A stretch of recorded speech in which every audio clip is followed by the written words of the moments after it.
Hello, hello, hello, hello, hello, hello. This is Skyrim music, yes.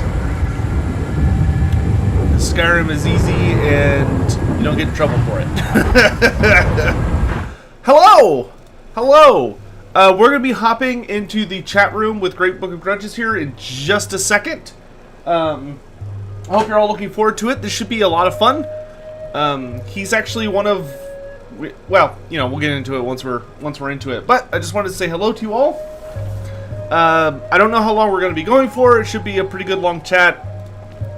If the music's too loud, just let me know and I'll turn it down. But actually, I'll go ahead and turn it down a little bit. Let's go ahead and hop into the room with him, and we can get started. All right, can you hear me? Yeah, I can do. Awesome. So, real quick, anyone in chat who is maybe not aware, the person I'm going to be chatting with today is Great Book of Grudges, or the Great Book of Grudges. He is another channel on YouTube that does, let's see, you do like a lot of Total War and other Warhammer video games, and what else do you cover over there? Mostly just, at the moment, Warhammer video games and stuff. I'll be covering tabletop soon again when Nurgle lets me. We were doing battle reports prior to lockdown, but we were doing Warhammer Fantasy 8th edition and 8.5, so end times. We were just about to start with 40k, Necromunda, and 30k, but, well, you know, the world kind of... Yeah, so some came up. Some came up. Yeah. But yeah, it's like we do loads of old stuff, and because I prefer Warhammer Fantasy, like all the other systems are cool, but like this is my like one true love in a way. That is something I sympathize with dearly. So it's great to be here. Yeah, this is actually a chat. I at least, I think both of us, but I at least have been really looking forward to, because as I was gonna, as we were talking about earlier, but to kind of tell it with the chat, there's not a lot of people who are content creators in like the Warhammer sphere, at least like for Total War and stuff, that have a lot of experience with Warhammer Fantasy before it blew up. Yeah, I think the majority, like we said, are 40k fans mostly, and obviously Age of Sigmar stuff. But we're quite the old guys, aren't we? Yeah, we have official Longbeard status. Yeah. But, so, there's actually a lot we could talk about, and chat, there are things that I'll be bringing up, but if y'all have questions, we will try to get to them, but we're going to do our best not to get too just hurtled off course. But, so the thing I actually wanted to start with is, what was your starting experience with fantasy? Like, how'd you get introduced to the hobby? What was your first army? Like, what are your early memories with Warhammer Fantasy? Well, I got into the hobby through 40k. I was 4 years old, actually.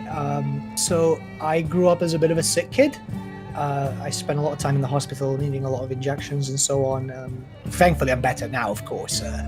But I couldn't do a lot of physical activity. So my mom was looking for a hobby for me to do at home. And there was a Warhammer shop down here. I'll never forget it because it's actually, funny enough, what it used to be the Warhammer shop is now my favorite takeaway. So there was a big Space Marine cutout, and from there I was kind of like begging my mum to get me, because you know, it's big old school cutout of the Ultramarine. Like, it was cool. From there we started just getting into it. I think we started, like, obviously mum had to help me paint a lot, like, and I didn't really know much about it, but I thought they were cool miniatures, you know, these were toys for me. And we kind of just carried on from there. I think I got into Warhammer Fantasy itself around 8 years old, but I didn't really go into a deep dive until I was 12, which would have been around the time of 6th edition's launch, which is then, I was like, you know, I love guns and stuff like that, but I want swords, I want magic, I want monsters. And I got introduced to the Skaven, which was an expensive army. Yeah, need a lot of minis. Yeah, Like, we have a games workshop in Malaga, which is about 2-3 hours away with car. And we were walking there because I was getting into the Lord of the Rings minis too. And I was like, you know what? This looks really cool. I think it was a picture of it was what the box of rat ogres, the monkey rats. You remember those? Yes, the super old minis. Aye, and I was like, oh wow, these look really cool. You know, obviously now when you compare them, they look kind of bad, but back in the day, they were a different time. yeah. And I was like, oh wow, you know, I need to get this. And they had the battalion box there and everything. The rules were all in Spanish, but thankfully I'm bilingual. And I got it really, really into it. From there, I just started collecting and collecting. I spent all my pocket money. I asked people on my birthdays, it was like they could just give me Warhammer instead of just giving me money or something. And I got really, really addicted to it because it was grimdark like 40k, but it wasn't so in your face like an ultramarine, always, or just a space marine always being front and center. The benefit of Warhammer Fantasy is there were just so many different plot points that we could enjoy. Yeah. Mm-hmm. I got into everything though. Like I still love 40k. I still love that. I mean, I've got a Tau tattoo. You know, that's my faction. Really? I did not know that. Yeah. I've got a Tau tattoo. I've got a Chaos Star tattooed on me. I need to get a Skaven one done because Skaven is just my one true army. It's my competitive army for fantasy. But I was going to get it done prior to Nurgle taking over the world again. Yeah, did put pretty much everything on hold, didn't it? Yeah, really sucks, honestly. I mean, it worked out because like I've been able to meet a lot more people, such as yourself and Italian Spartacus and all that. So it's been nice to make some new friends. Silver linings.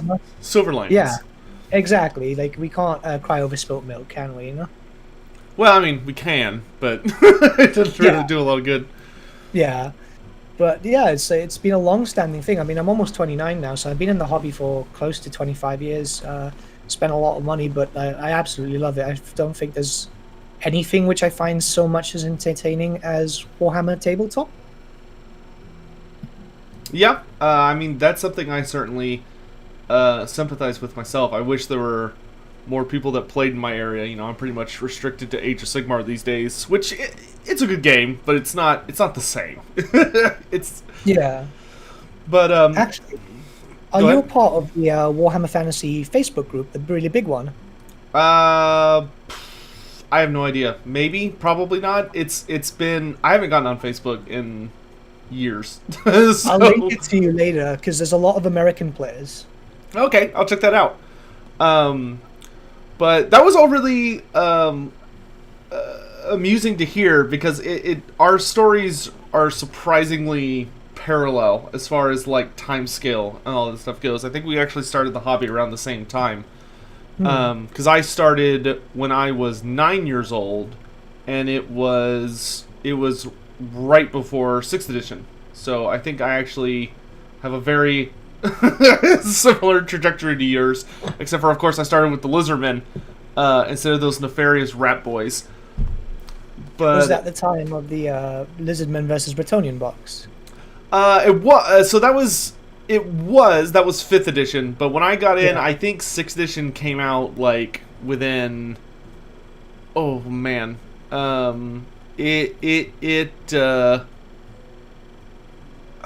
don't remember exactly when it came out after that, but it was pretty quick because I really only had time to buy, like, I bought a box of the 5th edition Saurus. I bought their command squad, which, you know, you remember back in those days were the metal minis for a plastic unit. You'd have a metal command squad. And then I think I got I had a single Croxagore, a Skink Priest, and a Salamander hunting pack, and then I think that was just about everything. Like I had just gotten a bunch of stuff the first time I'd gone to the store or the Games Workshop, which was in Grapevine at the time, and it certainly had a dramatic impact on life growing up, which is good. Like I honestly think it was nothing but positives.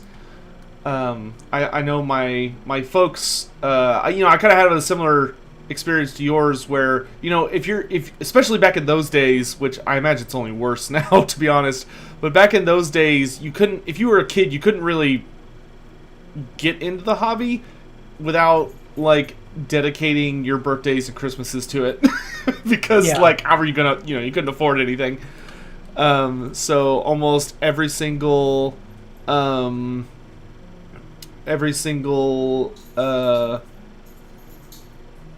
of those holidays is just dedicated to, like, more books, more minis, and just let that be my life for the rest of time. It got to the point that my family would say, "Okay, do you just want to do a list of stuff that you need?" Say, "Yep, okay, that works."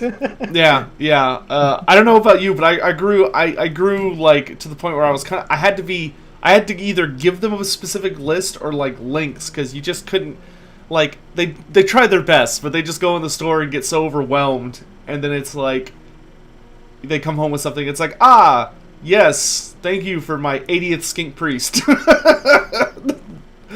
I got really lucky because Mum got into the painting, so there was always that to bond Oh, really? over. Oh, man, I'm jealous of that.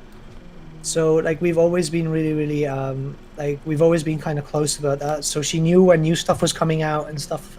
We always had because early on it was the mailing list stuff over online. Right. Especially down in Gibraltar. But, like, she was always on the nose with that. My father, on the other hand, I think it was like every birthday I'd get a box of clan rats, to the point that I had an ungodly amount of freaking clan rats.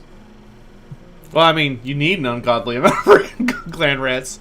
Though I guess for Skaven it's more about slaves in later editions than clan rats, wasn't it? Yeah, I mean, I still love my clan rat doomstacks. I normally field them in groups of 50, full command sword and board, of course. But, like, it became such a meme that's when I started just going, you know what, I'm going to make the biggest Skaven army I possibly can. So I just embraced the clan rat stuff. It got really, really ridiculous. I think one birthday I ended up getting, like, gifted, I think I was gifted like 12 boxes of clan rats. Yeah, it was about 12 boxes of clan rats. Good grief. Yeah, they're painted. It took a while. How long did that take? I think I did in the space of a panic session once before a tourney, because I theme paint my Skaven in different clans. I've got the heraldry book, and I wanted to do 2,000 points for everything, and I was doing a clan pestilence theme, and no, it was clan mange, sorry, and I had to do 93 clan rats in the space of 2 days. Good apps. That sounds horrifying. I did not sleep after the tournament. I literally just fell asleep there whilst they were handing out the prizes. Nice. I think the fastest turnaround I ever had was when I was in college. I went to the last big tournament that I would go to for fantasy, which was a tournament called it's called the Lone Wolf Grand Tournament. And it was one of those ones that you had to pay, like, you know, well over $50 just for the ticket. Yeah. And it was, but there was, like, hundreds of people playing, and it was super interesting. But I'll never forget that. You know, I had a lot of Lizardman models, but a lot of the models I had done and painted were not really. They weren't competitive, you know. They were just kind of like cool-looking models and all that stuff. Yeah. But I decided to make, you know, if you're gonna go to a tournament like that, generally you want to be competitive, unless your goal is to just drink beer the entire time and get smashed, which was not my goal. So I had to, like, make a competitive list and then build and paint it. So I had to do. I had, like, 3 weeks before the tournament, which I'm a slow painter because generally I hate painting. It's just very stressful. It is, especially back then. Like, I was very perfectionist about my painting, which meant that whenever I made a mistake, I would get, like, super frustrated. Which is a hard hump to get over, I think, for a lot of people. Because once you're over it, it's fine. It's like, whatever, I made a mistake. Like, either if it's a spot where nobody can see it from the tabletop, who cares? And I can always just fix it later. But I had to paint 2 solar engine Bastiladons, a then I had to do 2 units of chameleon skinks, 5 chameleon skinks, a unit of, I think, it was like a unit of pterodon riders, and then I think like another salamander or 2, which wasn't a lot of individual models. It was just that they were annoyingly large. Was like, but I did manage to magnetize everything and get pretty much everything done before the tournament, which was a super fun time. I think I went 3-2 that time. Wow. Not bad. Yeah, I was doing well. Like, I hadn't lost a game until I went up against a dwarf player who was running the pure War Machine spam. Oh yeah. Yeah, and I had Crockguard leading my army. It didn't go well. Oof, that is brutal. Wow. But so moving on to the next subject, I guess. So let's get into some of the more I think not controversial, but I'm curious what your answers will be to these. We can kind of debate the merit of it. Which edition? So I guess it sounds like the two of us are familiar with 6th, 7th, and 8th edition fantasy, and I guess we should count the end times as like its own time frame because it introduced some new rules. Yeah, I normally refer it to 8.5. Yeah, that's okay. So 8.5 will kind of refer to as its own thing because it did, of course, have the infamous effect of upping the Lord and Hero points to 50% of your build instead of only 25. That was a fun time, especially for demon players. Yeah.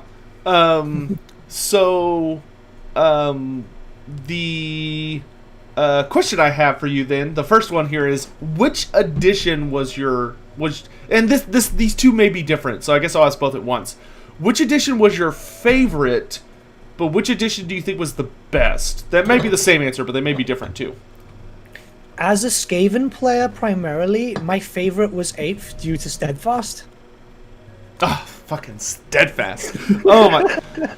Dude, so for anyone in chat that is not familiar with the Steadfast rule, it was basically like, I'm trying to put this in terms of like Total War. Imagine if in Total War Warhammer, whenever you attacked a Skaven unit, no matter what direction you hit them from, how much terror you caused, or like any of that, imagine if as long as their unit was deployed really thin, so they had like a lot of ranks, they just were functionally unbreakable. like the entire army, Skaven slaves. That's why my typical loadout is groups of 50. It's 10 ranks to make sure, and having a character in there with the strength in numbers rule and obviously the benefit from the characters, it just kept them at leadership 10 as much as possible. Yep. I think Skaven were one of the few armies in 8th edition in particular that I honestly think was I honestly think that they had probably the biggest vulnerability I knew of in the setting to sniping. Because if you could kill their general, the entire army would just like like it was just gone. You had to be very, very careful, and psychological warfare against your opponent always worked. Make them challenge you, deny it, so your guy could go back to the back of the ranks and just not take the debuff from it, because obviously the Skaven had the venomous valor rule. Yeah. Against Skaven, the general rule of thumb I know whenever I was playing is you never challenge Skaven. You would just run in there on their character and try and have some kind of decoy champion in case they counter-challenged, and then just throw everything you had at the general to try and kill him while you had him. Just try to bring him down, or spell snipe him with Spirit Leech or something. You'd be surprised how many people keep forgetting not to challenge Skaven. I've had loads of games where they just like, oh yeah, like I've got a Blender Lord, I'm gonna issue a challenge. I'm like, oh, okay. Amateurs! It's just so weird. I every time, like, I always think, like, it's, this edition's been out for a while now. Yeah. Well, I think it's an easy problem to fall for, because a lot of people Yeah, especially those Blender Lord kind of people. They go over and they're like, oh, they'll either feed me a champion so I get, free overkill points for combat res, or I can tear up their general. And Skaven are just like, ha, that's cute. Exactly. But yeah, 8th for as a Skaven player, 8th. As a realistic player, I'd say 6th was the best. There's my heart does fall to 6th a lot. It felt a lot more balanced. Does that make any sense? Oh yeah. Like 8th was exploitable, like really exploitable. Like chariot builds for the Warriors of Chaos. Yep. Obviously, clan rat builds or slave builds for the Skaven. What was the other one? Oh god, there was a really, really nasty one I absolutely hated to play all the time. I thought, yeah, I mean, at least for me particular, in 8th edition, War Machine builds were just, like, anything that had cannons, like, good god, cannons. Ooh, and an Ogre bus full of characters, that was always terrifying. Ogre Buses, yeah. I think as a Lizardman player, I have a skewed memory of dealing with Ogre Buses, because for, like, the Lizardmen, they're pretty manageable. But I imagine for Skaven, where you're, like, relying on having as many minis in the unit as possible to keep their leadership up, an Ogre Bus could just throw so many attacks. I lost about... I must have lost... Like, the last game I actually played prior to lockdown was against my mate Kieran, who's an Ogre player. And I think he took out, like, 30 clan rats in one round of combat. It was insane. Oh, I'm sure. I mean, between just the... at minimum 3 attacks per model if they're running, especially if they're running horde formation, which they almost never do. But yeah, this was a horde formation, but also he got the charge in, so he had multiple ranks to give him the extra strength bonus to just really impact it. So that was brutal. So man. You got so brutal. Gut charge. Was it Iron Guts or Bulls? Bulls, but he had a Tyrant and 2 Bruises. My God.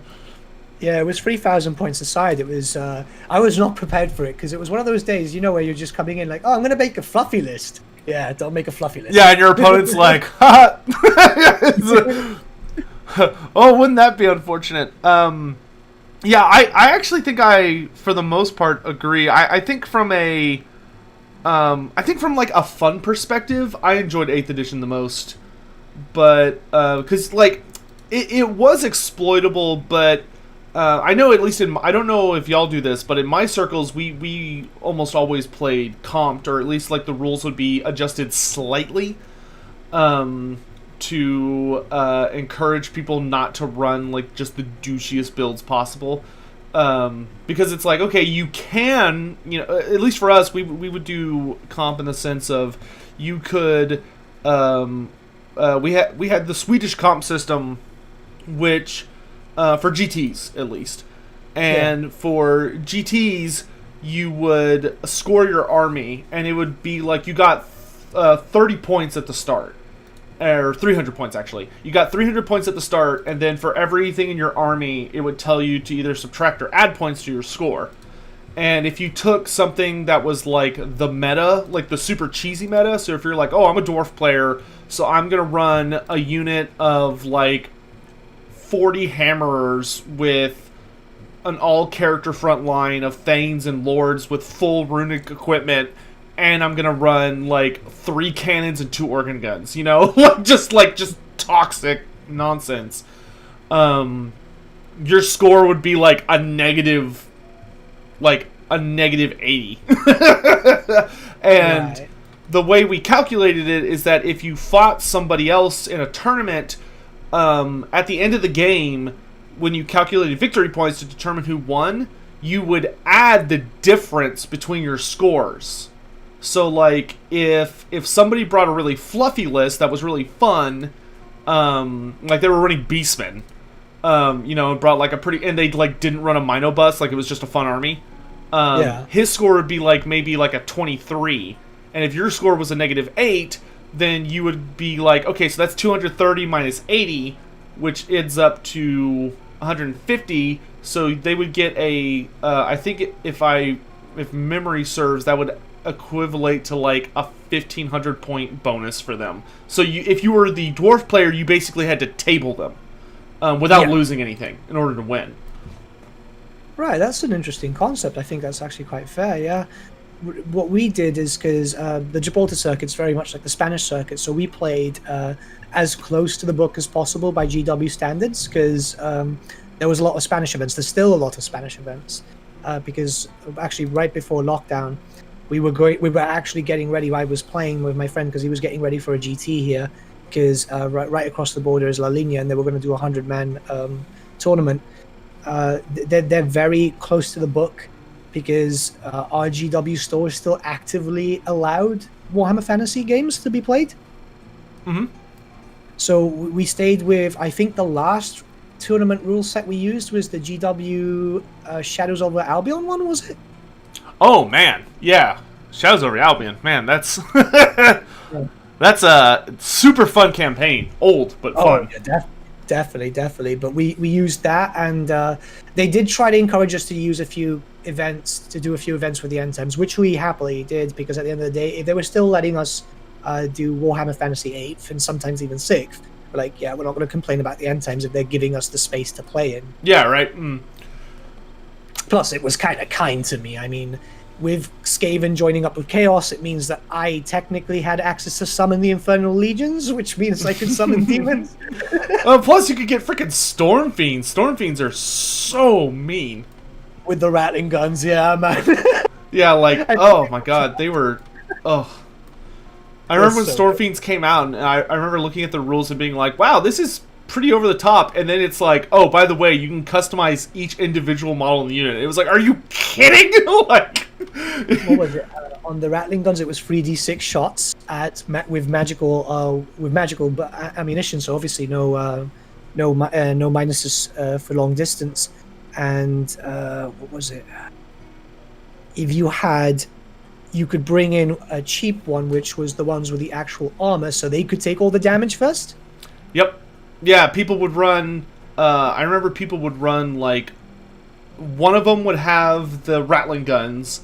I think another one would have the warp fire throwers for dealing with like large units, and then the last one, or the last two, would have the either the warp grinder hands or the Doomblade hands, where they could just like they were armored, so they were like a 3-up save or a 4-up save, and they could also just like blender stuff in close combat. So you couldn't even like throw a cheap unit at them to just try and get them to stop shooting, because they would just kill it instantly. Exactly. My loadout was 3 of the rattling guns and 1 melee one, so he could take the wounds. And the great thing is, since you could have them at the front, my idea was to throw them in first, because their misfire was if anything is actually within line of sight. So if you threw them up first, had them shoot, and then moved your clan rats, you were fine. You wouldn't take any misfire hits. This is why everyone hated the end times. Just Storm Fiends. Definitely.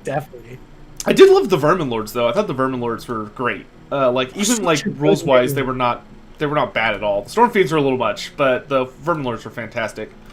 Absolutely gorgeous cast. Like, damn, one of my favorite. I'm sorry, my cat's just deciding to attack the keyboard.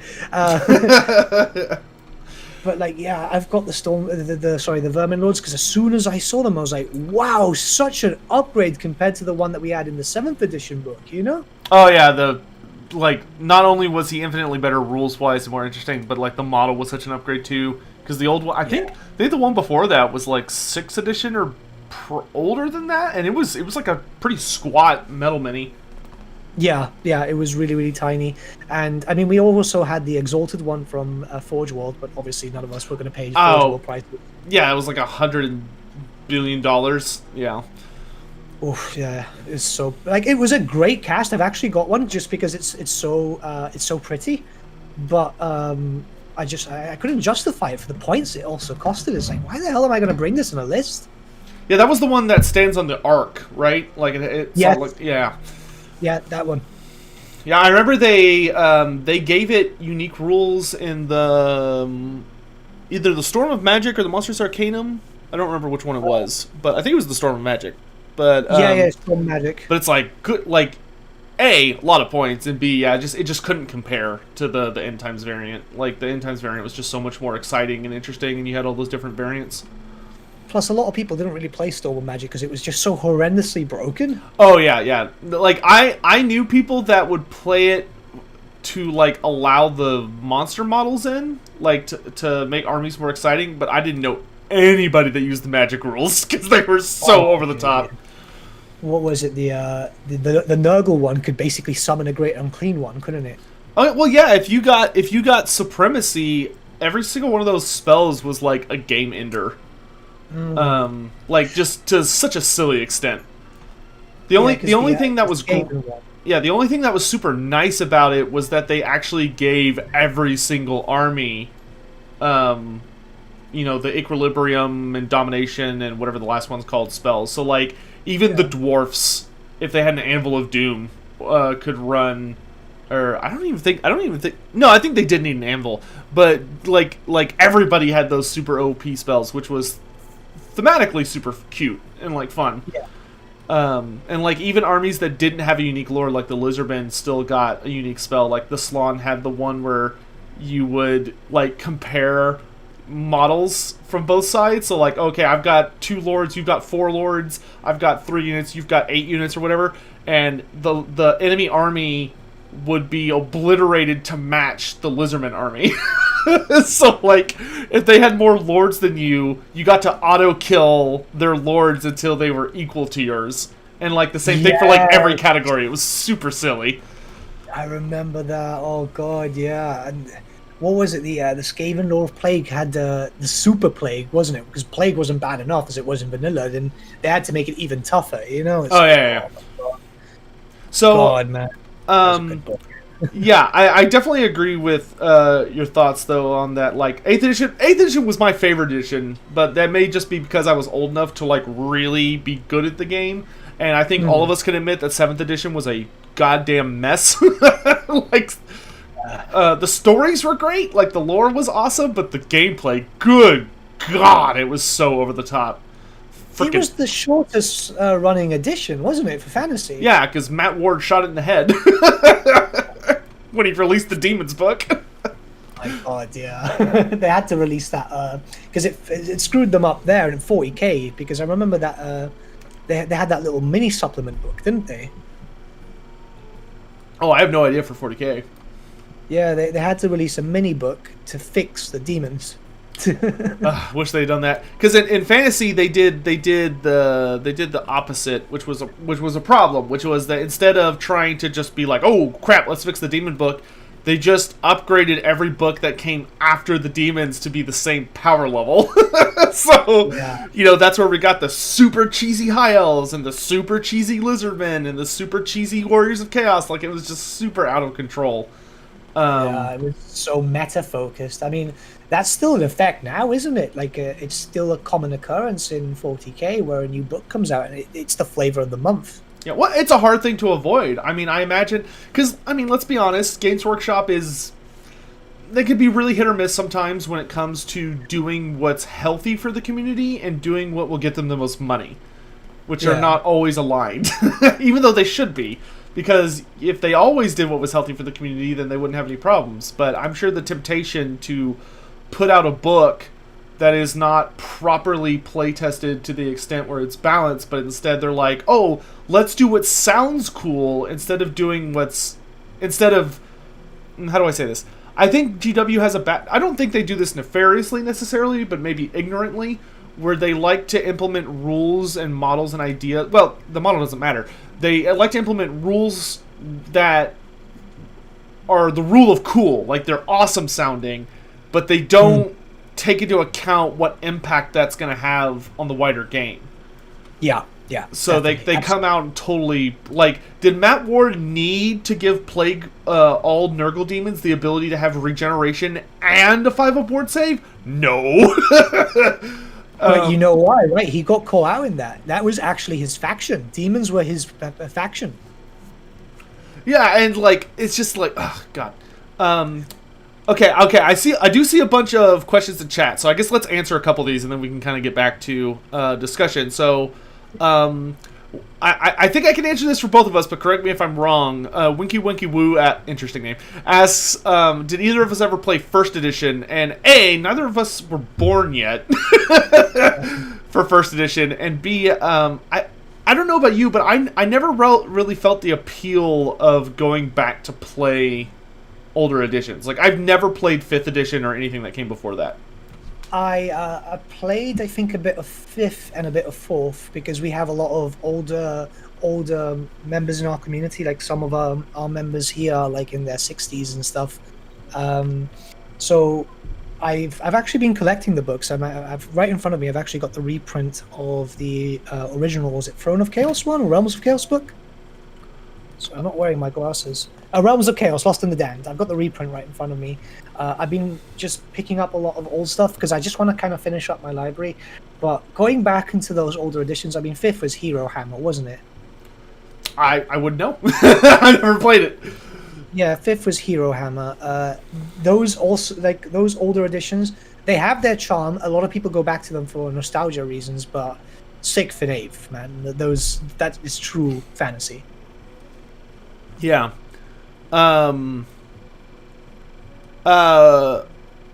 Hey, real quick. Master of Warhammer, like, chill out, dude. Consider this a warning. Just chill out.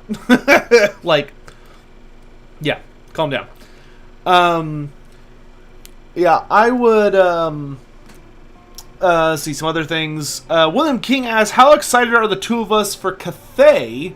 What are we most looking forward to from what that may be? I'll let you go first. I am excited, but probably for other reasons. So I'll be very honest, never was too into Cathay. It's just a faction and that wasn't too appealing to me, though I do like the idea of the Monkey King and stuff like that. But for me, it's the fact that such a obscure minor faction in terms of lore has been implemented for Total War Warhammer. Maybe there's a chance for other stuff. Like, I would really love a proper fleshed out Ind or Araby. I'm still hoping for that, man. I'm still really hoping, you know? It means that GW is more willing to explore stuff, and maybe that means that we might see some cool stuff in Old World, you know? Yeah. Mm-hmm. Well, I would definitely agree that, maybe I'm reading too much into that, but at least in my opinion, I genuinely think that anything that makes into Total War Warhammer 3 is going to be in the Old World. I think it's basically just free advertising for them at this point. I hope so. I honestly hope so. Yeah, because I don't think that Kislev coming back and being one of the main launch factions for both the Old World and Warhammer 3 is a coincidence. I also don't think Be'lakor getting a new model now for all out of the blue is a coincidence. Yeah, the Sineshi models, hopefully. I don't know about that one, but it would be. I wouldn't be against it. I love them, man. I absolutely love them. Oh yeah, they're gorgeous. I do not deny at all they're gorgeous. Those new warriors are just what are they called? Painbringers. They just look so good. Yeah, the Mirmadesh and the Twin Souls are absolutely insane.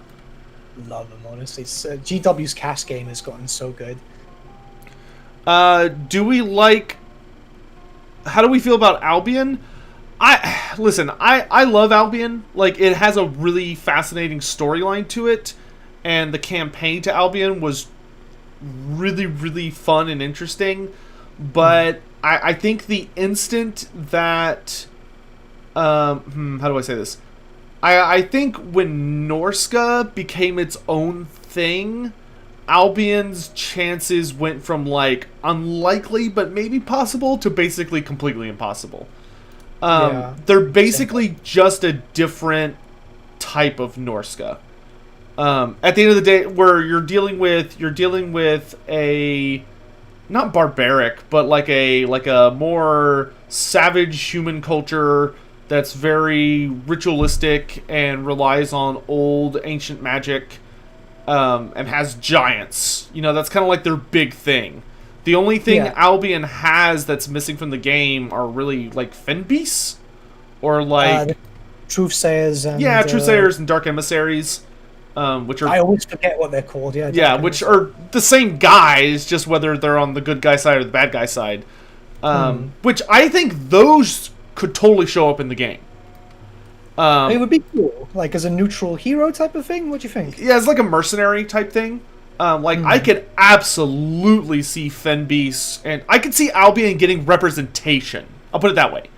Yeah. And I could see like Bone Grinder Giants, which are very Albion inspired, showing up in like the Ogre Kingdoms as one of their super monsters.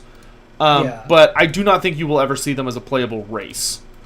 I mean, the benefit is that we have like OVN Lost Factions mod, which already represents it rather well. True. You know? Yeah, there are excellent mods that give you a lot of those factions that just don't really have a chance in hell, but but the assets to make them exist really nicely within the game.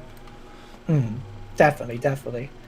And don't get me wrong, like it's not that I like dislike Albion, but I think the important thing, at least for content creators, when it comes to somebody asking, like, do I think X will be in the game? Like, I am trying to give you guys realistic answers. Like, don't take it personally or, like, as a sign of me being like, oh, this faction sucks because I don't think they're going to be in the game. I'm just trying to really, like, be real with y'all. Yeah, I mean, we could even be wrong, to be honest. I mean, Yeah. I'll be very honest. I did not expect Cafe, and I did not really expect the Vampire Ghost, and here we are, you know? Yeah, I am also in that team. Vampire Coast caught me pretty off guard. It was weird. Yeah, super happy about it, though. But, so to kind of get back to some discussions, we kind of touched on this a minute ago, but I think I'd like to get, like, a clear answer of if you could pick any one, like you only get one, if you could pick any one of the kind of vague races that we know exist in Warhammer Fantasy to make into a fully playable race for the old world and for Total War, who would you back with your single vote? Single vote Araby. No chance about it. Like, literally, I think I've made like 20 videos on the subject because I absolutely love the race and the factions lore.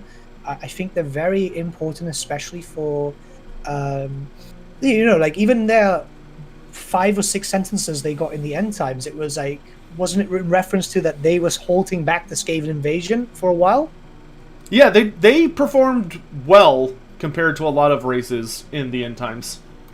Yeah, and I think that lore-wise, they're quite interesting. I mean, we are aware that they were able to bind and enslave demons, which ended up being their remake of the Jinn and so on, which I think is something like, because every faction in Warhammer Fantasy is very morally grey. It's like only a few certain ones have a clear path, whereas the Araby is one of those I'd consider a true neutral faction in a sense. For among humanity, I 100% agree. They walk the line between chaos and non-chaos very carefully. Yeah.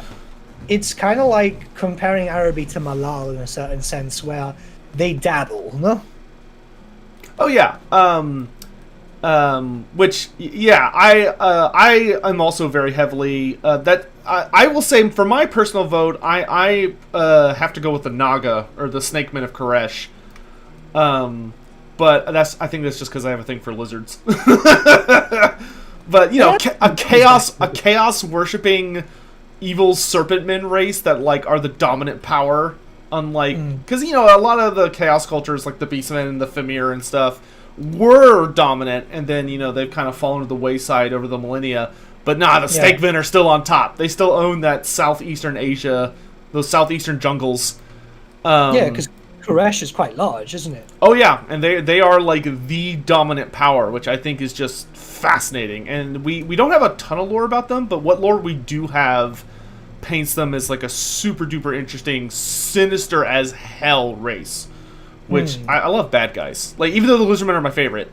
But, yeah, I am very partial to the Fishmen as well. But I would go with the Naga over the Fishmen. don't think that Fishman name is ever going to die, is it? No. Did you? I did a big video about it as like my Halloween special. I did a big video about the Fishmen. There is a surprising amount of lore about them in 8th edition. Like I'm telling you, I'm still convinced in 8th edition that Games Workshop planned to make them playable. I'm still convinced, because if you read in the Big Red Book, when you go to the special rules section, there is a rule for sea monsters that never was used. It was never used, but it's a common rule in the Big Red Book. There was what was it? There was a statement from a former member of GW who posted it on Reddit way back in the day when I think it was about 2 or 3 months after the death of Warhammer Fantasy, because he quit he quit or got made redundant or something, and he actually outlined all the stuff that they had planned for 8th. Like, for example, we had the first Chaos book with the Thrones of Chaos for Tamilcan, but there was supposed to be 3 others, and he even put pictures of casts of the other books and stuff too. This hurts my heart. Yeah, I mean, that story was great. You know, I know you don't like Elsef too much, but you know what? Hold on, I have to address this. This is a so just to make it clear to everyone in chat, I am very much in the category of my hatred for Elspeth is 90% a meme. It's not like she's not. I don't hate her. I would be fine with her being. I actually reread Tarmogon 2 days ago, like the whole thing. It's a great book, and I don't despise Elspeth. I think that she was written a little too Mary Sue for her own. I think her character suffers from what she could have been based on how she was written. I think they went a little too ham trying to make her interesting, considering how little of an impact she has on the narrative of Tarmogon. Yeah. Because isn't it Theodore who actually saves the day? Yeah, Theodore Bruckner kills Tarmogon. Granted, she gave him like the grenade that blows up Tarmogon's true form, but Elspeth is she's just a weird character. But I love her model. I love the. I have no issue with the idea of her character. I do wish she didn't ride a dragon. I do wish she rode like something more equivalent to a griffin, so she wasn't quite as overwhelming as she is from a mount perspective. However, like I loved every single other character in that book. Like deeply loved everyone else in that book. Tarmogon was brilliantly written. Himself. All of his lieutenants were super cool. Sael the Faithless was fascinating. Yeah. Theodore Bruckner is probably one of my favorite Empire characters, despite how little attention he gets. Because he had that Demigriff on steroids. Yeah, dude, Demigriff mounts for Grandmasters. Like, come on! Why was that not a thing in 8th? Exactly. Like, Griffins are so overutilized in 8th edition, despite the fact they're fucking terrible. Like, cool models, terrible rules. Oh, let me get a giant bird monster with 5s across the board, which is okay, but no armor. What? So a weird system how they implemented stuff, though that it still stands as probably one of the better expansions, I guess. Yeah, sorry, I interrupted you. Continue with your story. What was I saying? So you were talking about what was planned for after Tarmogon. Oh yeah. So the next book was supposed to be Blackfire Pass, right? It was supposed to be after for the Thrones of Chaos stuff. They were continuing the Throne of Chaos saga. Yeah, there was supposed to be 4 books. Oh, the 4 brothers. Yeah, so we were gonna get a Tzeentch book afterwards, and there was supposed to be like a new Tzeentch-based army and stuff like that. There was supposed to be loads of things, and I remember seeing that, and within like 20 minutes, it got deleted off Reddit, like that, you know. I wonder if somebody screenshotted it somewhere. I believe so. I'll have to ask a few buddies, because they might know, because one of my friends is very on the nose with trying to find these stuff, because it was like, it wasn't showing a lot. I remember seeing a some new Soneshi stuff, because they had the third book ready. Apparently everything was ready. All 3 books were apparently ready. They just needed to finish the art and just get them out there. Well, yeah, I will say it seemed like Forge World. So for anyone unaware, right at the end of Warhammer Fantasy, probably one of the biggest. I'll just be blunt. The biggest fuck you to the entire fantasy community was that Games Workshop kind of just decided to kill fantasy. And the reason you can tell it was so sudden was because of what happened to Forge World. Forge World was just getting into fantasy. They had just started. And they had started 3 series that were going to be promoted from Forge World that were going to blow up everything that fantasy had access to, which was going to be wild. And the way we know this is because they started the Thrones of Chaos series, which the first book was Tarmakon, which is Nurgle. And if you read the Tarmakon book, he has 3 brothers. They're the 4, I forget what they're called. The Sons of the Great Kurgan. Yeah, the Sons of the Great Kurgan. And the Sons of the Great Kurgan are, there's one for each god, and we got Tarmakon, and then we didn't get the rest of them. So, Great Book of Grudges makes it, that story adds up with the information that I know as well, which is that if you own the Monstrous Arcanum, the most obnoxious thing about that book that taunts you when you sleep at night is that if you look at the Monstrous Arcanum, on the spine, there's a big 1 written. Because it was the first book in a series. Mm-hmm. The Tarmakon book, I believe it's in the last 2 pages. There's liner notes from the author, and he goes, "Oh yeah, this is the first of 3 or 4 books." I was like, "Oh, because when I first got it on release, I was like, oh my god, finally a Soneshi thing," because I played Sonesh on the side, and I was like, yes, cool, we're gonna see some new models, something new, and then obviously, nah, screw you. Yep. And so we had the Throne of Chaos series got canceled. The Monstrous Arcanum series got canceled. And then we know, based on Forge World's website, that they had a new book coming out because they were going to start featuring series of books that covered famous events and adding new models and new rules and new lore about those events. And the next planned one was the 3rd Battle of Blackfire Pass, where where Marius Leekdorf dies. Karl Franz unlocks the full power of Gal Maraz for the first time, and kills I can't remember his name, but the really big bad war boss at the time. And that's where the River Troll Hag comes from. The giant River Troll Hag was that if you actually try and Vorgaz Ironjaw, thank you. If you try and look for like the lore behind the giant River Troll Hag, or I think the Squig Gaba, it doesn't exist because Forge World finished those models.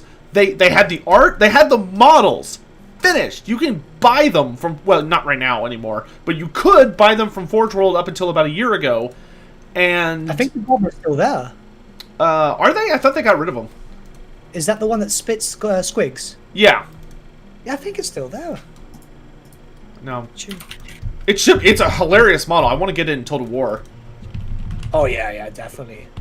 Like, yeah, it's still there. It's still there. Okay, great. So like those 2 models, there's no book origin for them because Games Workshop canceled it. They told Forge World, stop what you're working on.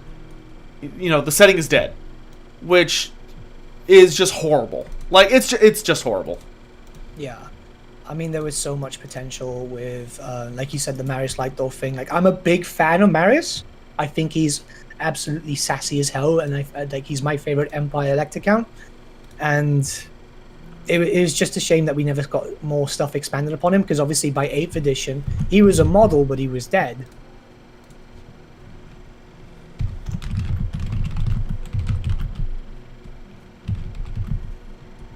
Sorry, one sec. Go, keep talking. I'm looking at something real quick. No worries.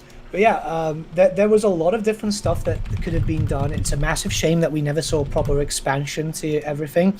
Obviously, we're aware now that it was because of mismanagement, which almost killed GW. It wasn't the sake of just Warhammer Fantasy, but 40k was going to potentially have an end time scenario too. As far as we were aware, like this is just coming off news from the grapevine and stuff, but we are aware that obviously the former, I think it was CEO or CFO, he is the big bad there, and he got axed from the company very, very quickly because he made that statement. I think it was like, "We're not a gaming company; we're a miniatures company." Oh God! Yeah, you remember that? Yeah, yeah. That made my blood boil. That's when I quit. That's when I quit for a while. I had to take a break.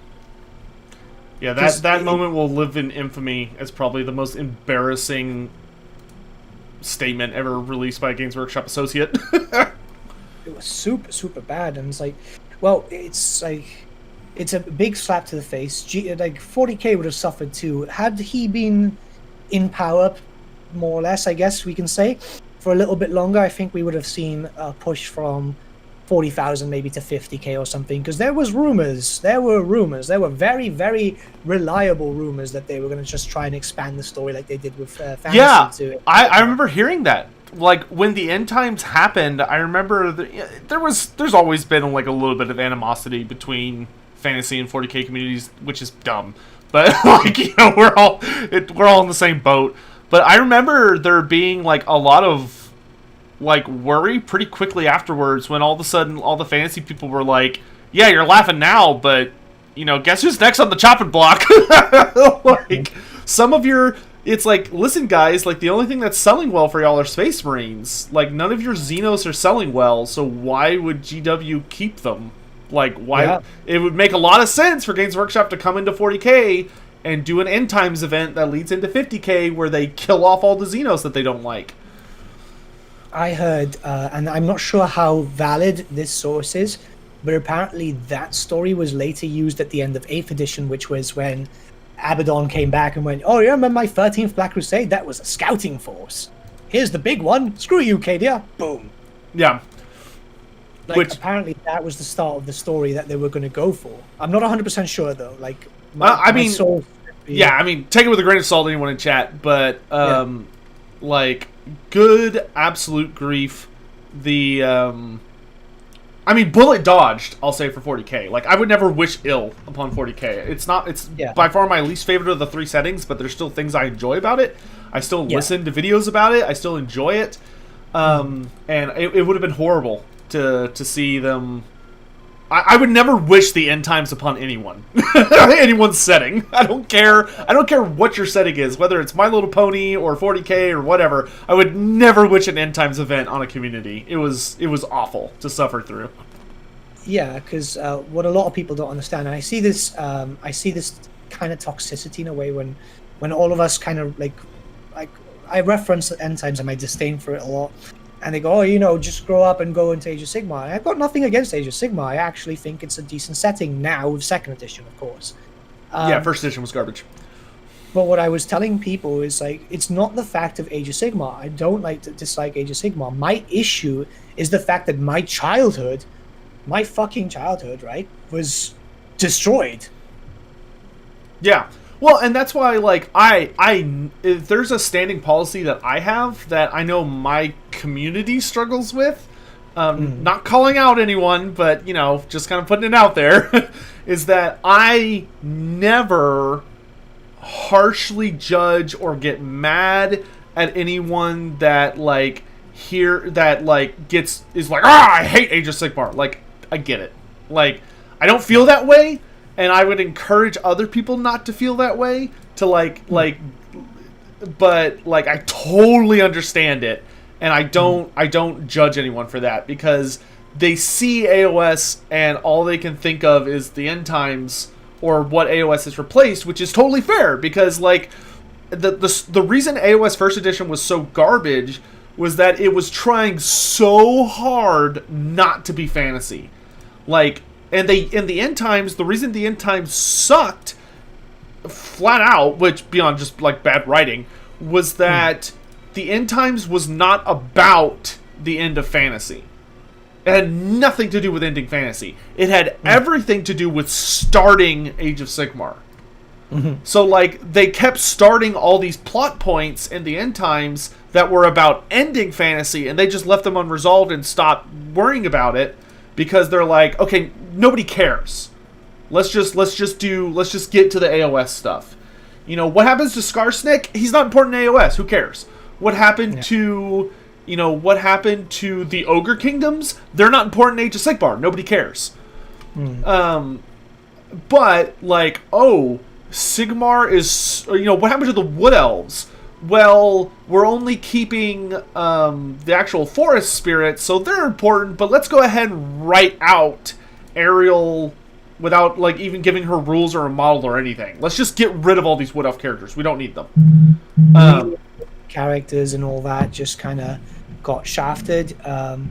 My issue with it, because some stuff, like, I can easily admit that some stuff in the end times was written rather well in a story perspective. Like, for example, I still stand by the fact that the Vlad Isabella arc was just beautiful. Oh, it was great. I love the Vlad Isabella arc.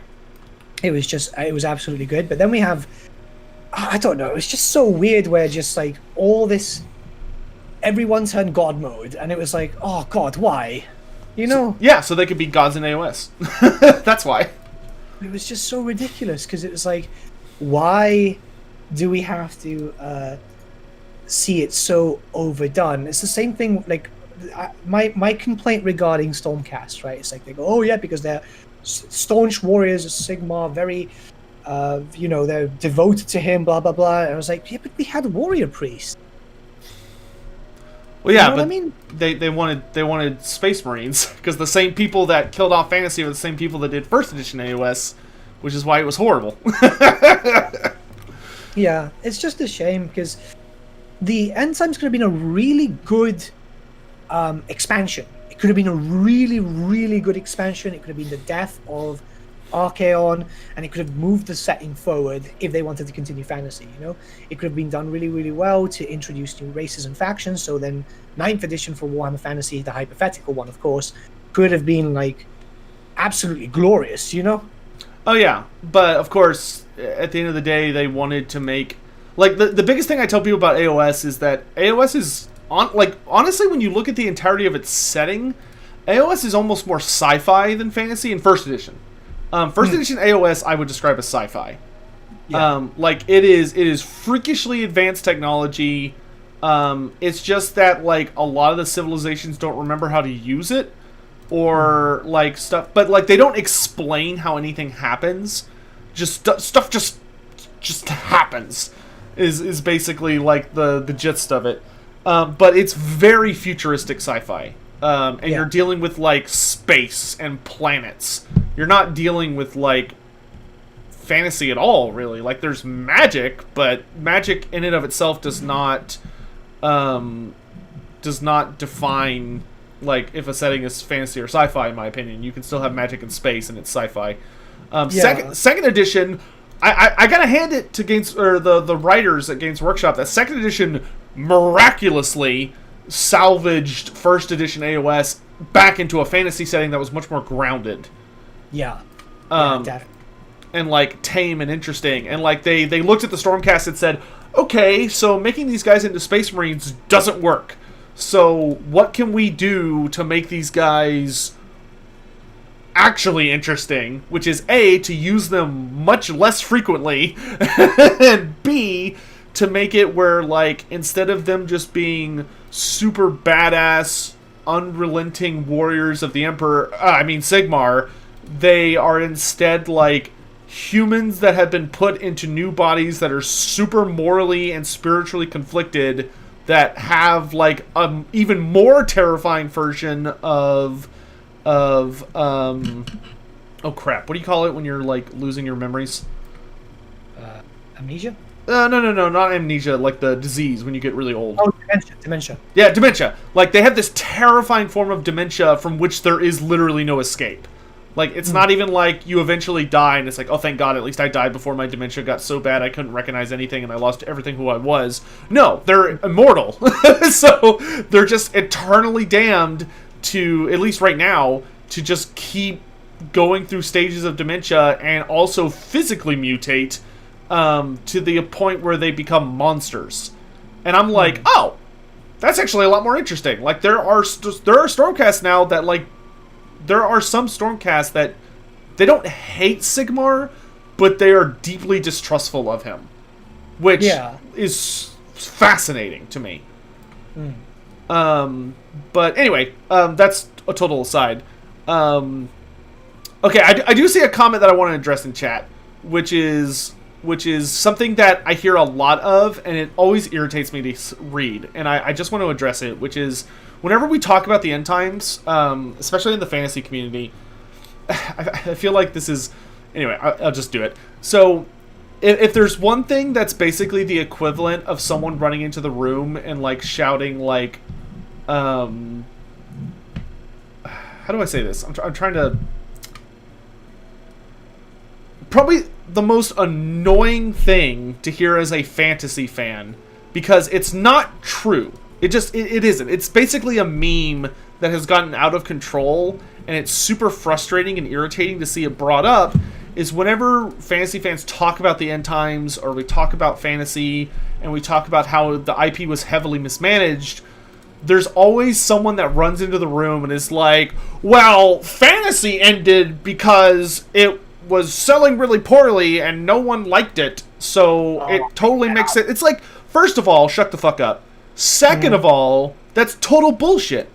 There's this vicious... So, the primary... I've actually was thinking a lot about this today for something unrelated, but the primary difference between Games Workshop and virtually every single other fantasy fiction IP in existence is that Games Workshop does not ultimately care about, like, the narrative of their setting very much.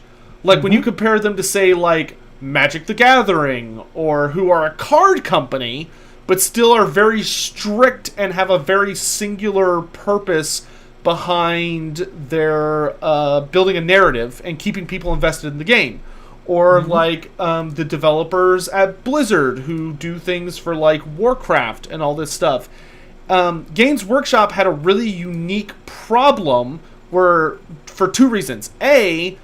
Number one, they had multiple settings they were balancing.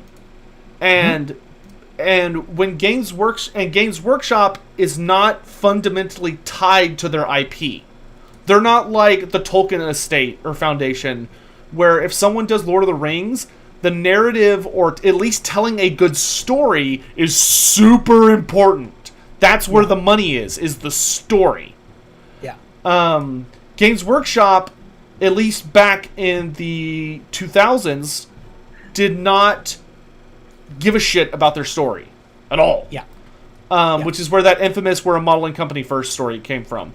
And the whole thing about that was that Games Workshop became, and this happens to a lot of companies when they go public, and they have like an IP or multiple IPs, was that Games Workshop purely cared about money to the extent that they were only caring about short-term game, not long-term game. That's it.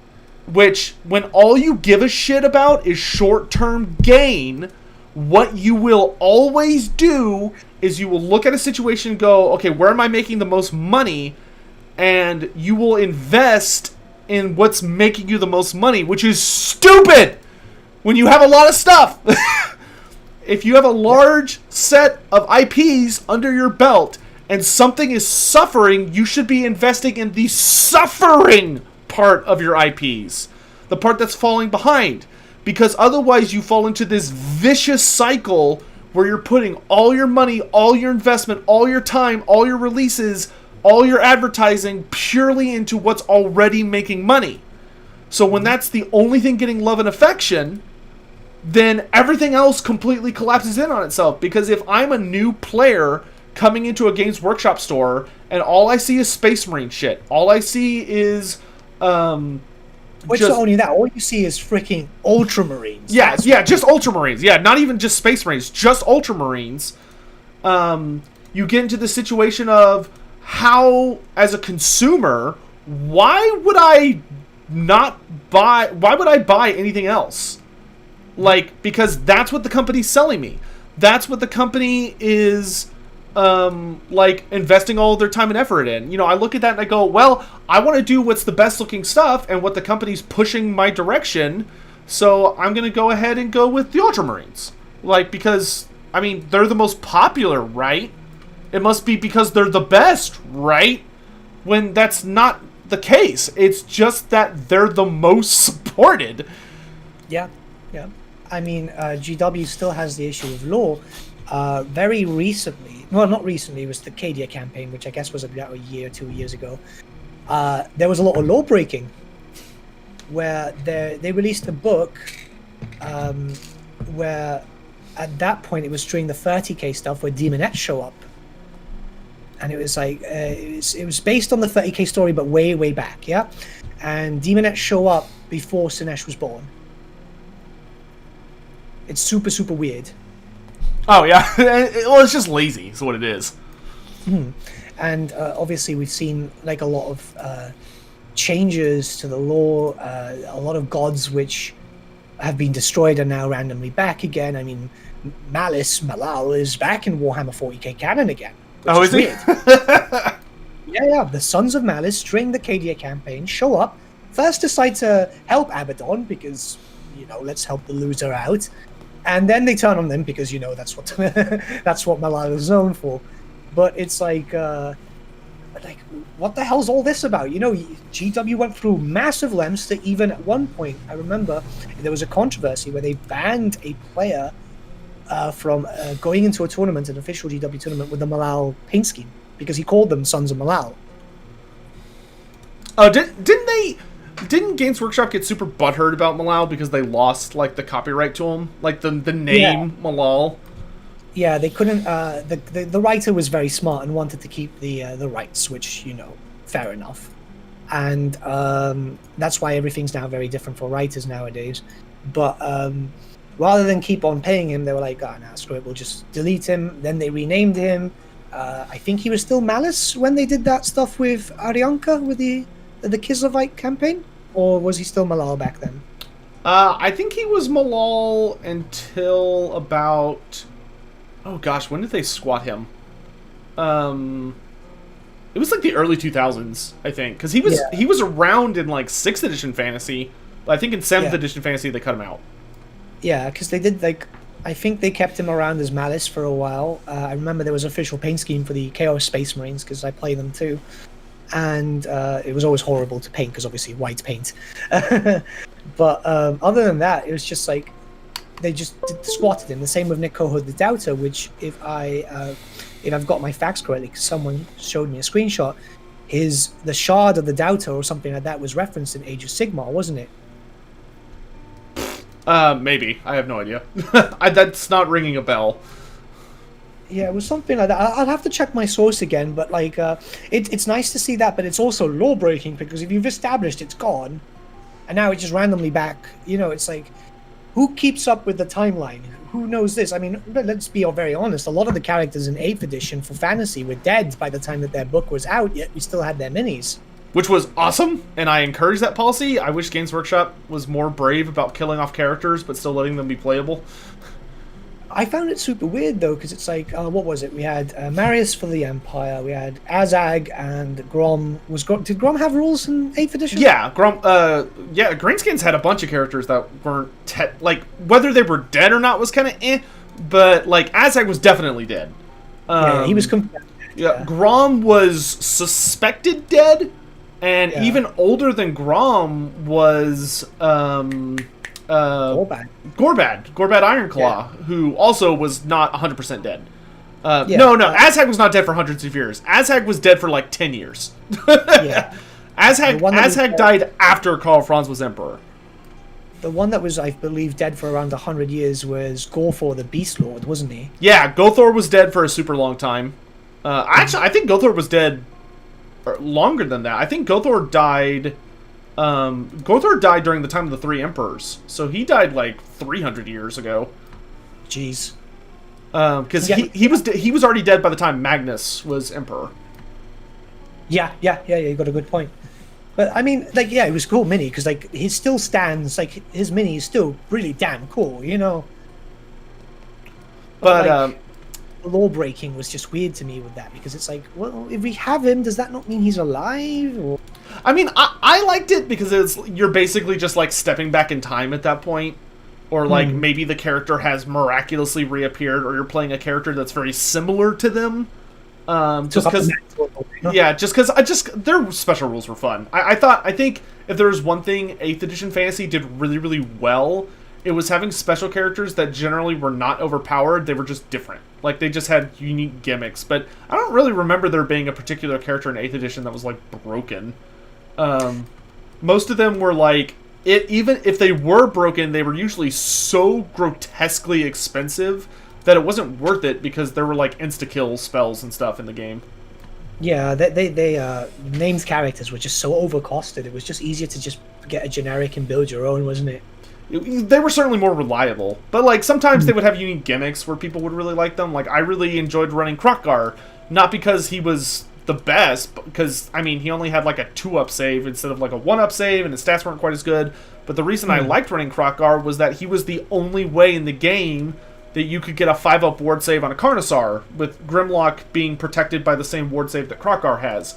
So like it at least gave you a chance against a cannon, you know, whereas your regular Carnosaur was going to die turn 1 if your enemy had a cannon, more than likely. Oh yeah, because anything with a monster base, if you started facing against anything that had a lot of gunpowder, you know, you were kind of screwed. Yeah, you would face sideways, hopefully behind something, and pray they misfired. yeah. God, I remember that. That was just. Oh man, I haven't played a game in like a year and a bit because of the lockdowns and stuff, and I'm missing it so much, man. Yeah, I used to play quite a bit on there was a website that was basically like TTS before TTS was a thing. I can't remember what it was called, but maybe like no, I don't remember what it was called.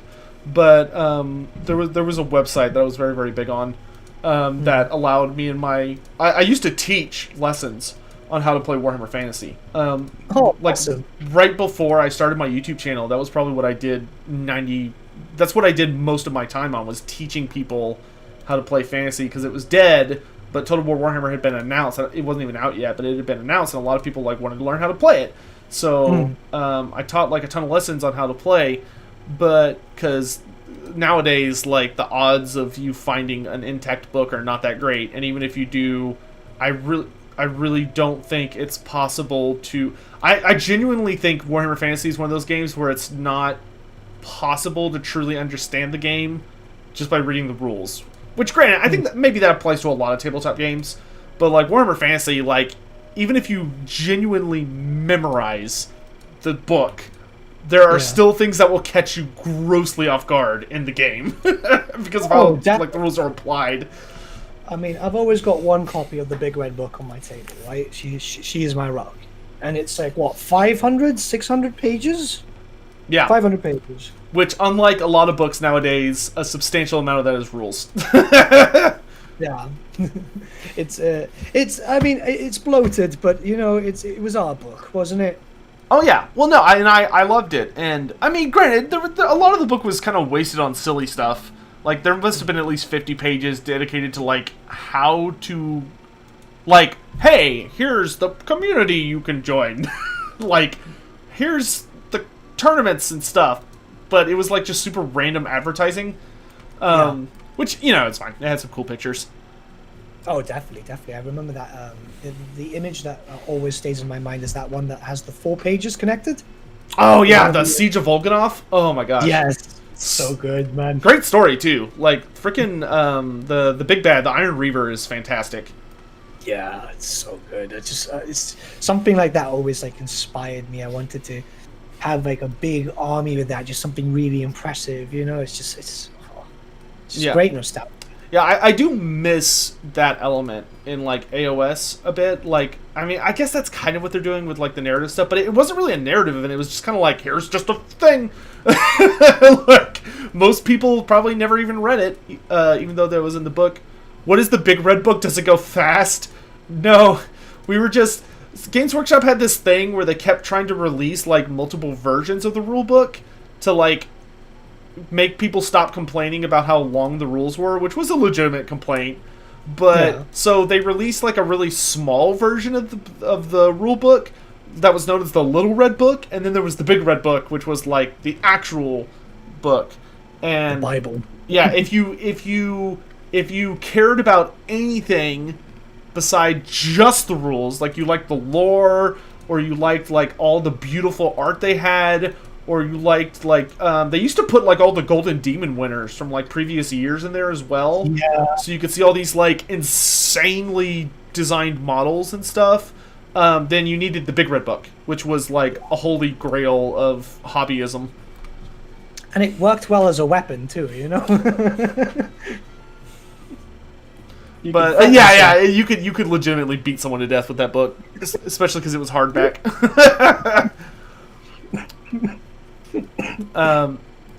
Yeah. Well, if you could get the Little Red Book, you would take it with you to games. If I recall correctly, the only way to get the Little Red Book was, I think, through like the Island of Blood set or like Skull Pass. Some W stores ended up selling them for a while because the Malaga store would bring them in both Spanish and English, thankfully, because, well, my Spanish is fluent. A lot of the rules kind of got lost in translation. Oh, really? Yeah, it was always a massive issue, to the point that the Spanish community down in the south in Andalusia, which is where Gibraltar's connected to, they use the English rulebook. I guess that would make sense. I mean, translating is hard work, and the Warhammer rules already were written with like tons of loopholes. Yeah. So like adding translation on top of that does sound like a bit of a nightmare. Definitely. Like, could you imagine what like it must have been like trying to play 8th edition fantasy in like Japan or something if you were like a wildly different language? I went to a tournament in France, and that one was quite difficult because the ref they had, even though, because when I signed up, it's because I go to a metal festival in France all the time, and I found out that there was a fantasy community there, so I was like, oh yeah, I'll take my army up. And there was an event, and I was like, oh yeah, I'll stay a few days before, play some games, and then go to the festival. Sounds like a really good week. The referee that I spoke to via email and so on, was like, yeah, we have a ref there. He deals specifically with anyone who speaks English and so on. And I was like, all right, cool. I went there. He was not that great at English, so I did suffer a lot, and I did take a really rigorous beating on the table. But yeah, live and learn.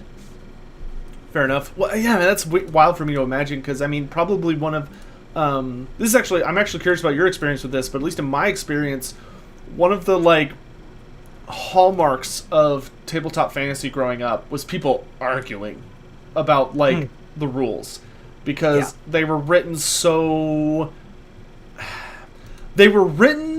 without, like, Games Workshop does a pretty good job nowadays of like putting out FAQs, of course, unless or like updates where they try and address like people's questions about the rules and making sure that people, and like most of the time they've been pretty standard about like, no, we want you to respect the spirit of the rule, not like as written necessarily. But in fantasy, it was the total opposite. A lot of the time, it was like a lot of people would be like, "It specifically says this, therefore I can." Do you have any particular like standout memories or experiences with that aspect of the hobby? There was an issue with regarding, wasn't there, with vortex spells, where they had to.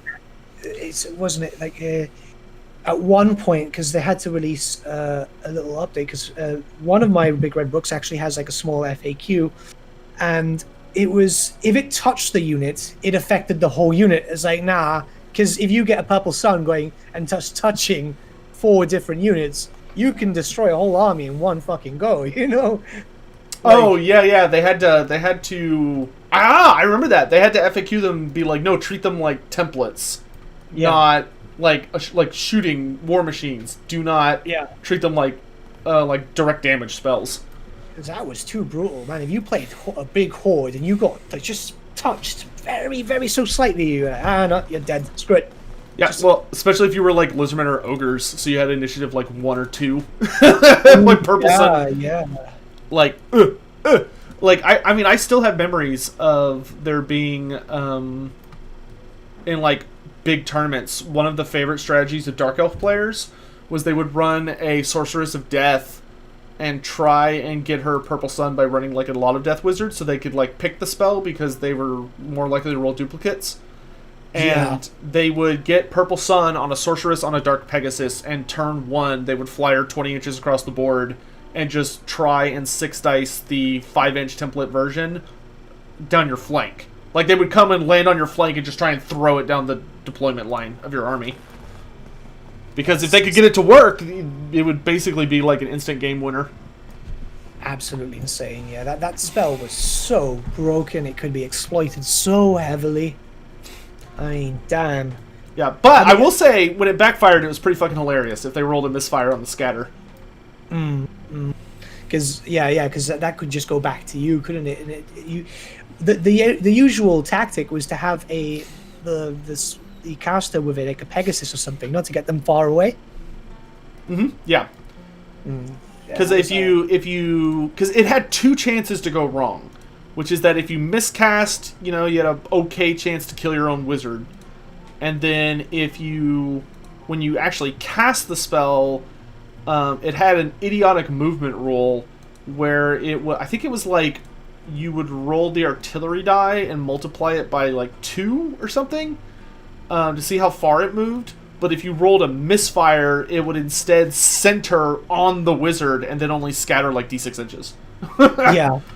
Yeah. Oh god, I used to hate that. And they had to implement the system of first when you cast a vortex, it's first with the artillery dice, and then with the following stuff, it's the artillery and the scatter dice.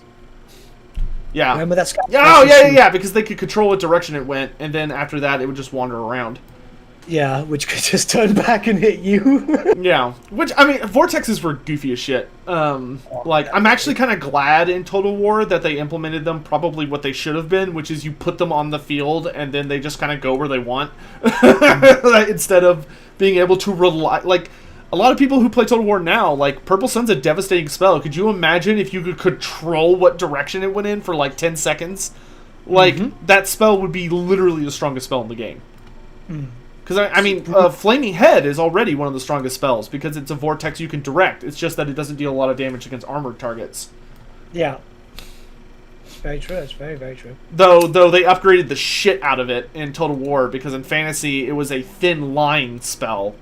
It could only hit 1 model per rank, whereas in Total War it's like fucking gigantic.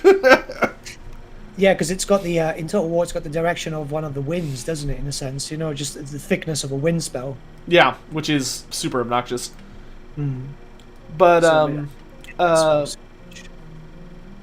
gosh, so many like memories, which is just super. Hello, Gum. I witnessed a former friend dwarf player hurl a tape measure across the table at one of my best friends who was a lizardman player. It was crazy.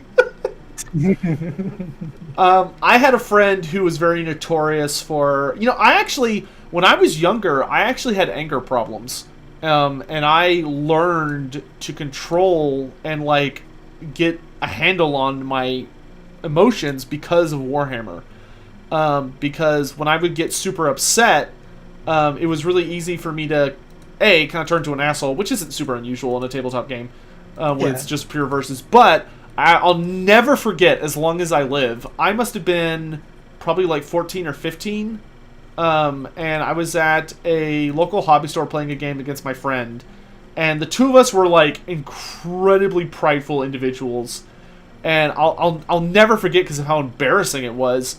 But it was 7th edition, and I was running. I don't know if you ever fought Lizardman players in 7th edition, but did you ever fight the?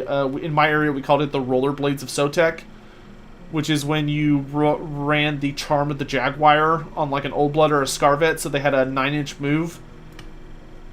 I can't say I have. No. So it was like a 20-point magic item that gave the character a 9-inch movement.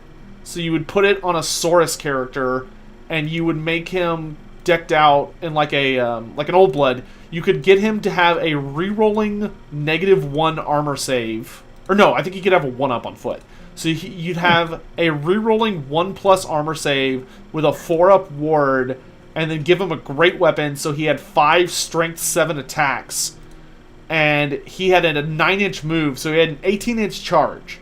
So you would just sling him across the table by himself and just throw him into units, where he would just declare a challenge. And either they could accept, in which case your character would have a 0 chance of taking damage because he was basically immortal, and you would just try and do a lot of overkill damage, or they would refuse, and then you would just smash as many people as you could. But he reliably... you wouldn't want to throw him at a unit that had like a lot of ranks, but you could throw him into like a monster or a cav unit. He could kill him by himself, or do enough damage where they would like break and run away. Beautiful. And I had this character, which was pretty cheesy, but I remember getting so angry because on turn 1 or 2, my high elf friend shot his, or maybe it's 6th edition actually. I think it was 6th edition, but he shot his bolt thrower at my old blood. So already he single shots, so he's hitting on 3s, -1 to hit because it's a single character, goes up to 4s, hits me, toughness 5 versus strength 6, wounds me on a 3-up, and then I don't get an armor save because it's a single shot bolt thrower. So I roll my 4-up ward save, I fail, and then on the multi-wound he rolls a 3 and instantly kills this character. Ouch. And I remember I got so mad that I slammed my fist on the table, like just a big, like just like that. And it wasn't even that hard, actually, but the table we were on was like rickety as shit. And so like it was like an extra table they had brought in because so many people were playing. And so when my fist hit the table, it was like a fucking earthquake. And thankfully the table didn't collapse, but it made like a huge ruckus. So like everybody stopped and turned and looked at me, and it was like, oh no. Like I made a huge mistake. And I remember the store manager walked up to me and he's like, hey, you're gonna have to like like calm down, kid.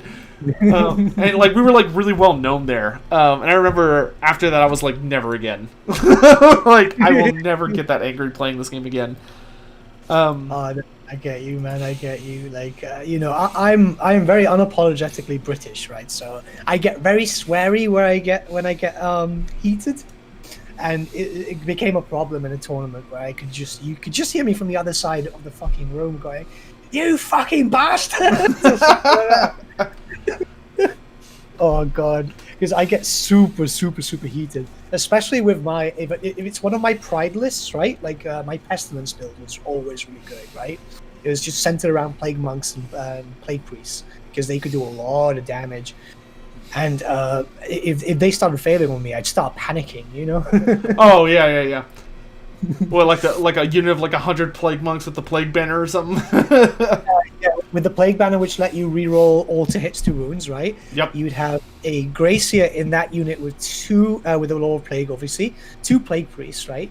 And your plan was to get Wither off as much as possible, reduce the toughness of some very, very powerful unit, like say for example ogres, down to toughness 1, and just destroy them. Yeah, I remember plague monks being super duper toxic. Like, it was like the Skaven's only reliable way to do damage in melee, but it was so much damage. Like that banner was horrifying. 3 attacks per model, unless you had Death Frenzy, which gives them 4 attacks in the first rank. Then you'd have Wither was always a useful thing. Get poison attacks, obviously buffed on them too, and then re-rolling auto hits into wounds, and just laugh your way as you delete a unit of like 700 points. Yep, absolutely, just pure, just nasty horror nonsense. And they'd usually be running Blessed with Fill, so they'd have poison attacks, and it was just like good freaking grief. Like, spare me. Did you run the Plague Furnace in the unit? I saw Plague Furnaces pretty reliably, for a while at least. They were good, but like I had the true horde of a Skaven list. Like, no monsters, no war machines, just clan rats and plague monks. Yeah, that was the most reliable build. Yeah, it was just super safe. And if you had if you could just get like what was it, the Banner of Clan Superiority, that was quite good too, because obviously that helped you a lot when it came to combat resolution. Because that was for every extra rank you had, you would do D3 combat res. Oof. Beautiful. Yeah, I remember the only way, in 8th edition at least, the only way I could beat... Apologies for the dog barking. The only way I could beat Skaven was salamanders were just oppressive against hordes. And though my favorite method, which Skaven players always hated, was that whenever I was playing competitive, I always ran a life salon and for Dwellers Below. Because Dwellers Below was just the bane of Skaven. Yeah. It's like, alright, I picked that unit of 1 billion rats with your Grayseer, roll a strength check for every model, and if you fail, you die. The one tactic with the Lizardmen players that I always keep falling for some reason, like years and years, and I still fall for it, is the feigning skinks. Oh, where you charge them and they'd run, they'd feign right behind, so you'd end up falling into a line of Sauruses or a line of like Stegodons and stuff. I always keep falling for that. Yep, I mean, 90% of... I would say 90% of games for Warhammer Fantasy were determined by the movement phase. You would charge something... Did y'all have problems with double fleeing in your community? Not so much. My big issue, which was always heavily abused, was the fast cavalry builds. Those were just... oh god, I hate them so much, especially as a Skaven player. You know, you have no reliable, fast-moving stuff other than the Doom Wheel, and you don't want a Doom Wheel because it's going to turn around and shoot you, you know? Well, I mean, only if you're unlucky. It's just it was bad. In our community, we had a big issue with double fleeing, which, for anyone in chat that didn't know, double fleeing was a rules as written bullshit tactic, which what it was is that the most common you would see it would be like ogre players. And what ogre players would do is they would have this giant unit of iron guts or bulls. Like, we're talking like 16 ogres, if not more than that. And like, if this unit got the charge on you, you died. Like, there was no, unless you had like Phoenix Guard, there was no way to survive this. And what they would do is they would saber cats, the saber-tooth tiger unit, could be taken as individual models, and it counted as a unit. So they would take 2 of these saber-tooths, and what they would do is they would put them at weird angles in front of this giant ogre unit. And there were 2 problems with this. The first was that in rules as written, Warhammer 8th edition, and I think most of the prior editions, dictated that if you charged an enemy unit, you had to determine like where on the model you were charging them, either their flank or their front or their rear. And so you would you draw like these 90-degree arcs from the corners of their base. And from there, you'd be like, okay, the majority of the front rank of my unit is in the front arc of this enemy. So I have to charge them in the front, which meant you had to angle yourself at the front of this model, which meant you could expose your flank to this giant ogre bus if you weren't careful, because they would carefully position it so that you would charge forward and run into them, and they'd say, oh, you have to match my frontage, rules as written, which was stupid as shit.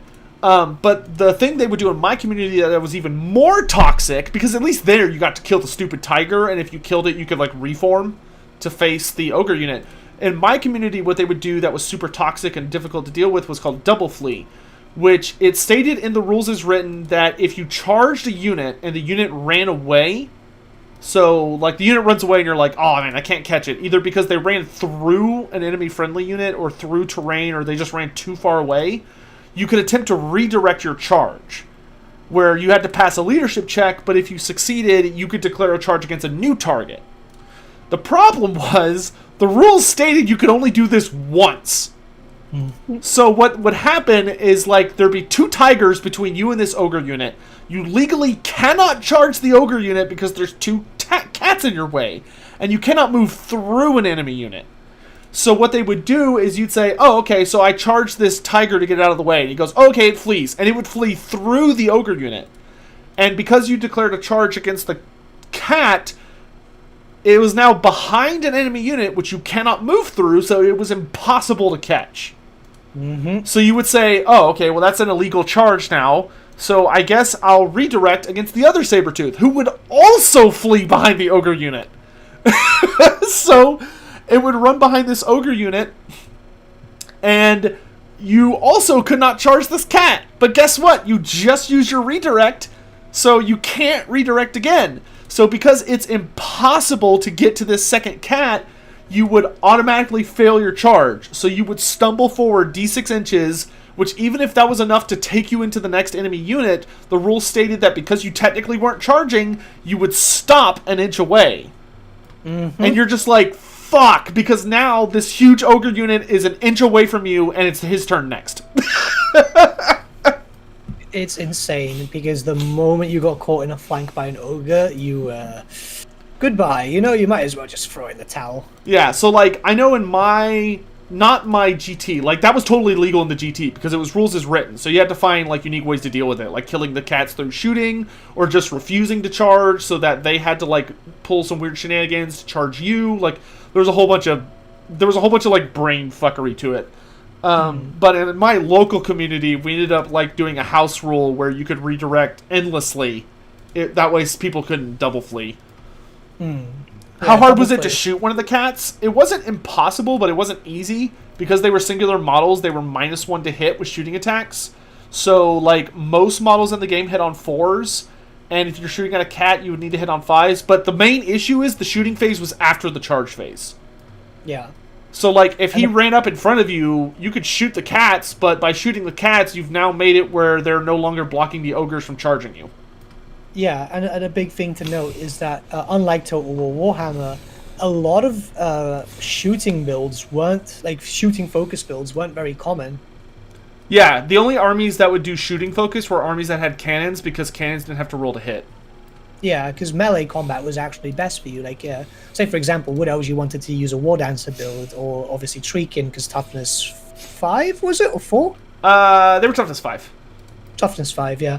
Skaven, you basically did not bring stuff like Rattling Guns and Jezzails. You could, but, like, it wasn't really optimal, because they'd blow up more often than not.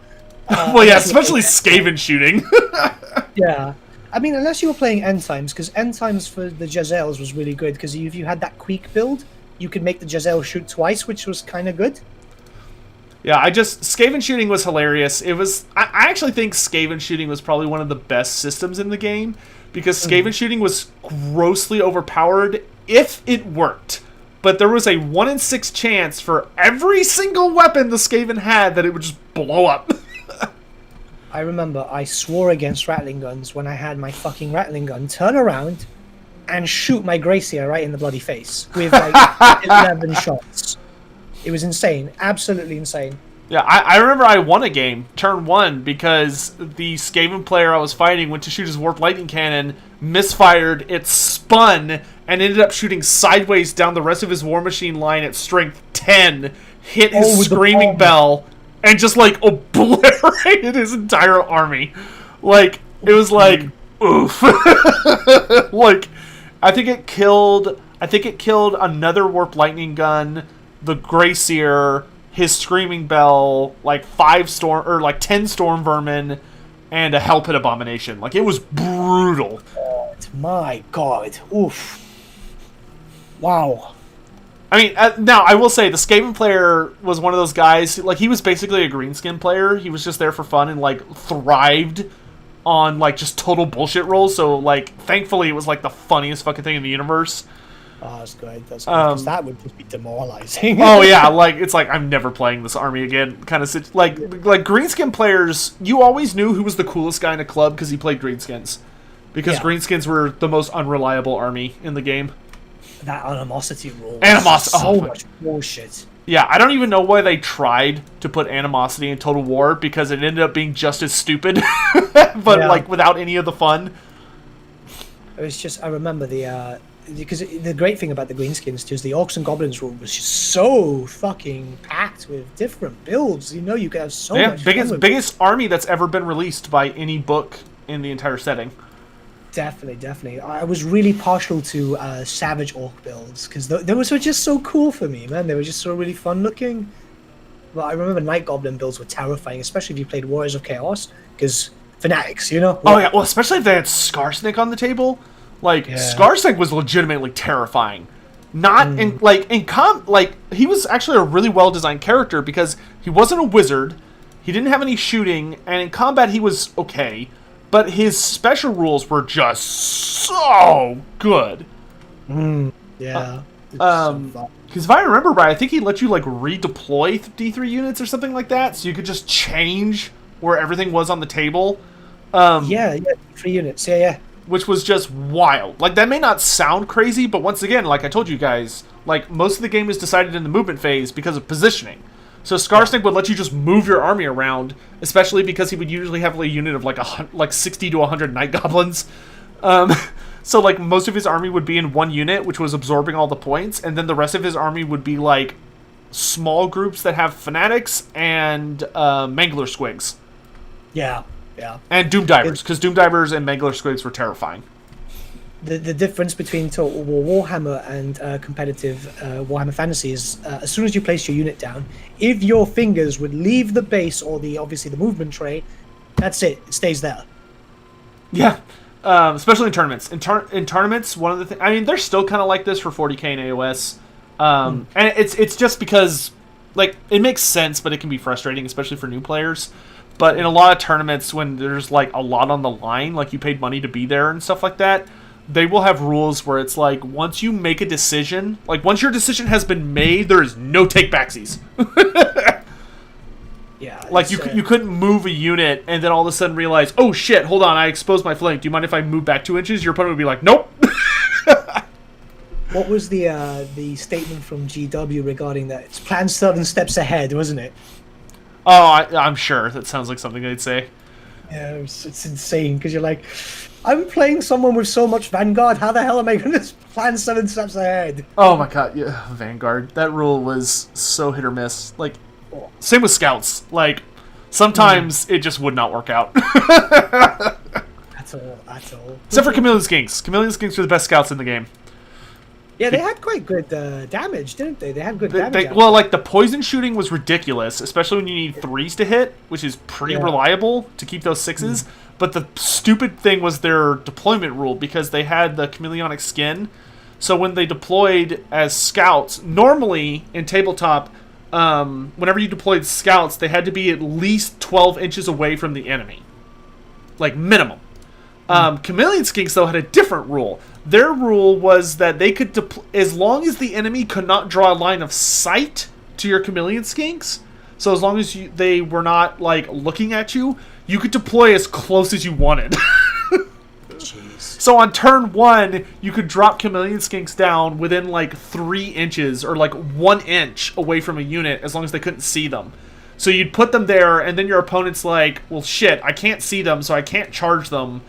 I guess I'll pivot and shoot, and because they were skirmishers, your turn would come around, you'd be like, okay, I'm going to move my Chameleon Skinks behind you again and shoot you. And, like, they could just never do anything about it. It was horrifying. Jeez. Wow. See, I kind of avoided stuff like Chameleon Skinks and so on, because I just really hated painting metal models. I know that sounds really bad, but, like... No, metal models were a lot. Pure laziness on my part, to be honest. Well, they were harder to work with. Like, if I remember right, it wasn't that they were more resistant to primer, they just didn't, like, take as well to it. GW primer's always been really crap, though, let's be honest. That's true. Really, I mean, really bad. I still use their modern day primers just because I'm lazy, but I also, like, am not a hardcore painter. Like, if you're a hardcore painter, you should not be using GW stuff most of the time. Yeah, what I've been doing is I've been going to a car mechanic, because they've got really good car primer, right? And you can use it on plastic minis. It's perfectly fine, and it holds and binds so well, dude. Really? Yeah, like, instantly it binds and it starts, like, it just dries so quickly, too. It's just absolutely fantastic. That does sound great. I'll try and take a picture of the primer I use, because maybe it's a brand that's also in the US too. I doubt it, but I'd be willing to look. All right, okay, chat wants us to talk about a couple things, so let's talk about a couple things. Okay. Let's talk about some Total War. Because Right. I could see chat's just, like, chomping at the bit. They're like, okay, as much as we love all this old shit, nobody cares. I guess let's talk about some more relevant things coming up soon. Do you have an opinion on what are your predictions for the next DLC? I think, given the recent, because it looks like a hint by GW, doesn't it? With the whole fact that for some reason it's not just the game that's coming, but it's also the Beastmen DLC that's coming for free. I think we're finally going to see a change to the goats. Yeah, I am definitely on Team Beastmen. Especially when they put out that article on the community page where they were like, "Hey, remember Pestigores and Corngores and all those guys? Weren't those cool?" Like out of nowhere. Like they literally put that out. There were no new Beastmen models. There were no new, like, I think they ultimately did it because eventually they ended up talking about Slongors, but it came out of nowhere. Totally, because like if memory serves, they're kind of a bit ignored in AOS too, aren't they? Until recently. So Beasts of Chaos finally got a book in 2nd edition. They didn't even get a book in 1st edition. In 2nd edition, they got the Beasts of Chaos book, which was okay. And when that book came out, they gave them a little bit of love, but unfortunately, the love was they got a terrain piece, which is gorgeous, the Hearthstone, which they did a great job of, but its rules are like the opposite of what they should be. And then they got endless spells, which they got like the giant flaming bull monster, a swarm of crows, which was a nice callback to Malagor, and I forget what the last one is. But they're also like, they're more like fun, not competitive. Right. But the, well, no, I'll come back to that later. But then the rest of 2nd edition started happening. So like we got, I think they actually released these in 1st edition, but like we got the Zongors for the Disciples of Tzeentch, which actually have a pretty good amount of variance. Like you can take Zongors on foot, Zongors on a Disc of Tzeentch, Zongors on a Disc of Tzeentch with bows, and then a Zongor Shaman. Yeah, and they look really cool because it's avian, and you know it fits with the theme of Tzeentch really, really well. Yeah, they look like what Zongor should look like. Like they're still recognizably beastmen. Like they still look very relatable to Gores, but they also have like unique Tzeentch flavor. Which those came out in 1st edition, so they were actually in the 2nd edition Beasts of Chaos book, which was nice. Like the Beasts of Chaos was like, Zongors are part of the Beasts of Chaos in addition to being part of Tzeentch. Like, you don't have to own the Disciples of Tzeentch book to run Zongors. But now, with Slaanesh, they released the Slongors, which I've actually got a few boxes of them myself. My last order finally arrived. Absolutely gorgeous models. Unfortunately, they did get the classic Beastman treatment, where their rules are shit. But at least Zongors are really good. I'm personally really, really hoping that when the Beasts of Chaos get their 3rd edition book, or Slaanesh gets his 3rd edition book, whatever comes first, I really hope they take another whack at the Slongors, because they're basically just really shitty fiends that are barely cheaper. What I really couldn't grasp around it now, I'm using those models for Warhammer Fantasy. Did you see what I put on Twitter a few days ago when my last order finally arrived, which was Painbringers and stuff like that? Because I'm actually using them as as Warhammer Fantasy Warriors of Chaos. With the do they fit on 25 mils? Yeah, they fit. It's it takes a little jiggering, but it's kind of like with the new start collecting kit for the Warriors of Chaos. They fit. You can rank them. Oh, that's awesome. But like I'm using the Exalted Seekers as my Chaos Knights and so on and so forth. My Slangors are going to be used as Chaos Spawn because they fit on 40 mil bases. I just find it really weird that they put a Slangor like so big, you know what I mean? Because it's supposed to, it's still Slaanesh. It's supposed to be a bit, pretty and. Yeah, I'm 100% in the same boat. Like, I understand why they did it from a design perspective, where it's like, okay, Slaanesh now has like a shitload of man-sized models. So they're like, okay, well, what do we do with the Slongors? And it's like, oh, well, let's make them like Minotaur-sized. Where they're, which I understood the idea behind it of their, because the thing they did with the Slongors that was interesting was they said, okay, so the Slongors are going to be the pain aspect of Slaanesh. Like, these are going to be the guys that, like, they're the what's the word for it? They're the masochists. They're the guys that like getting hit. So, like, we're going to give them a lot of wounds. That way they're designed to get hurt. Like, the idea behind the Slongor seems to be that you're supposed to take them to build up a lot of depravity points. Which in AOS is like, oh, if you take damage but the unit does not die, then you can...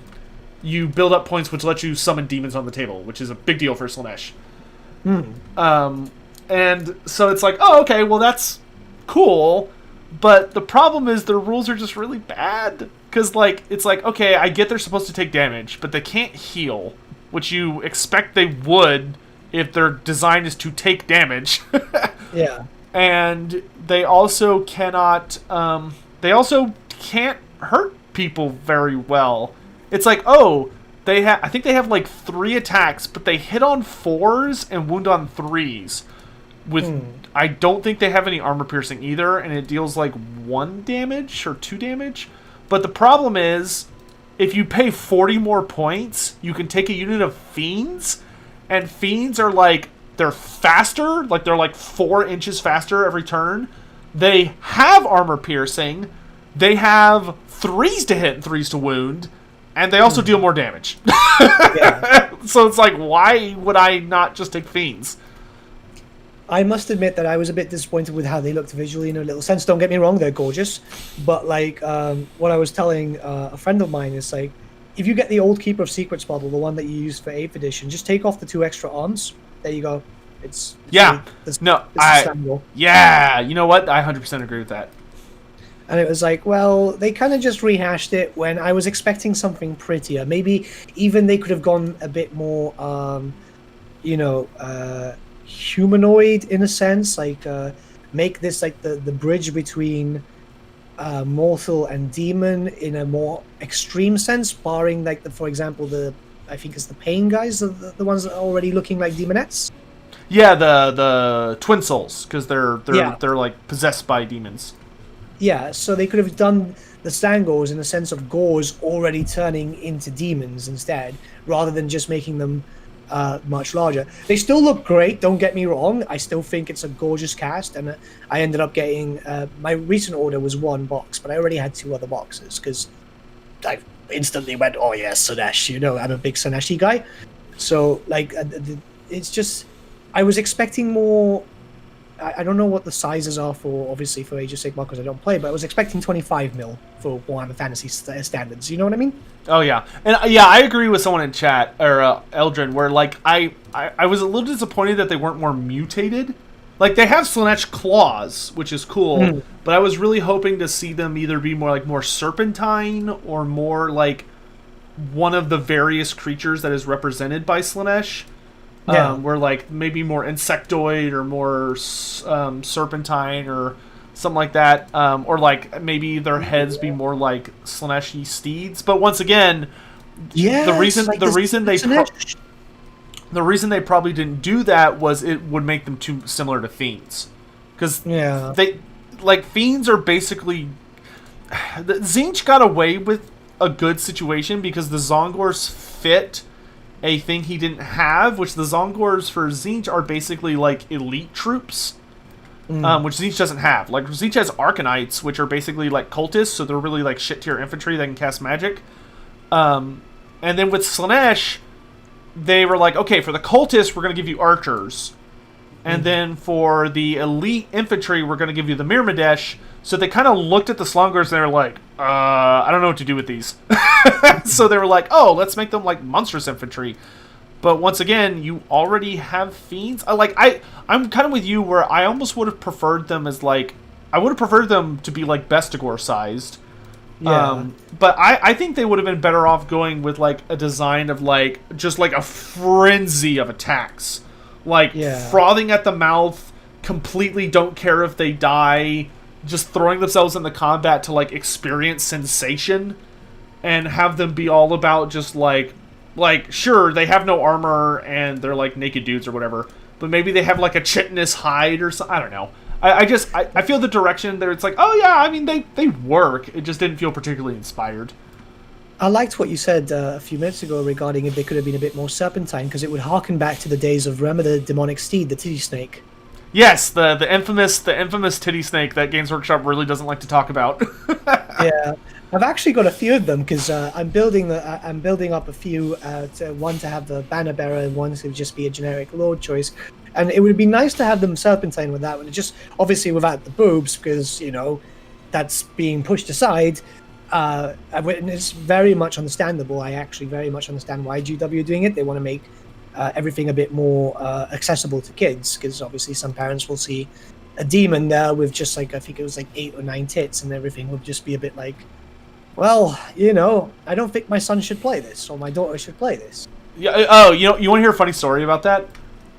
So I had I had a friend who I was getting into Warhammer Fantasy during 7th edition, and I lent him my 7th edition Dark Elves book.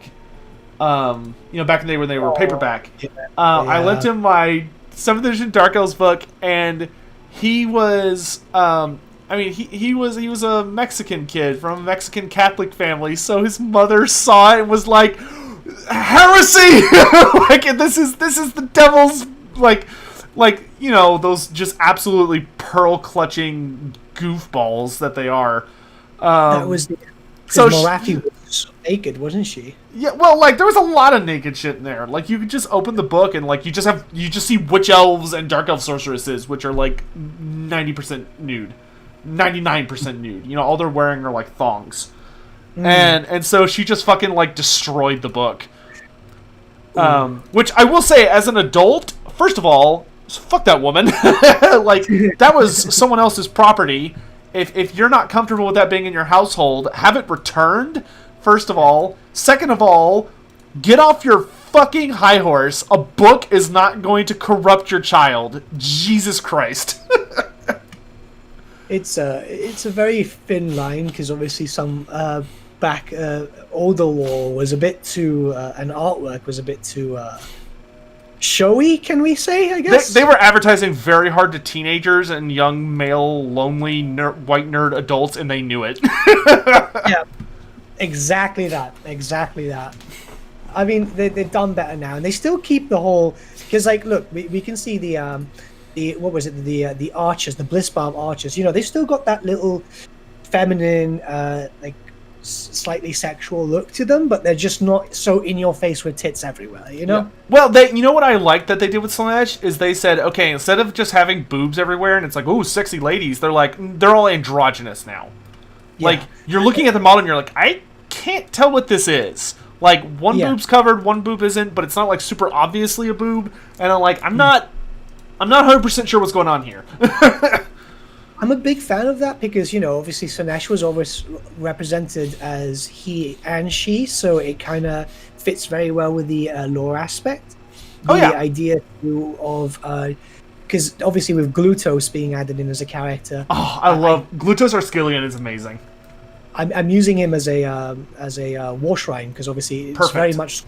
It looks good, doesn't it? Yeah, he's a perfect model for a war shrine.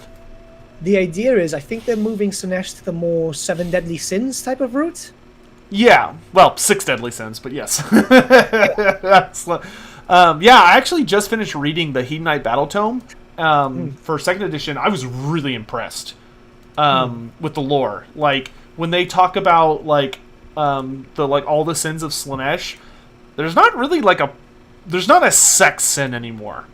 Like, there's basically, if I remember, it's like gluttony, vainglory, pride, avarice. Like, it's just all excessive stuff, but there's not, like, a sex tree anymore. Like, they totally got rid of that. Like, it's kind of, like, interwoven throughout it. Like, there's definitely a lot of sexual aspects to Slaanesh, but it's no longer, like, his bread and butter. Yeah, because, I mean, as long as it's, as long as excess is represented, sex is still there, Yeah, like now it's definitely excess is king, which is what it should have always been, honestly. Yeah, because it makes more and more sense.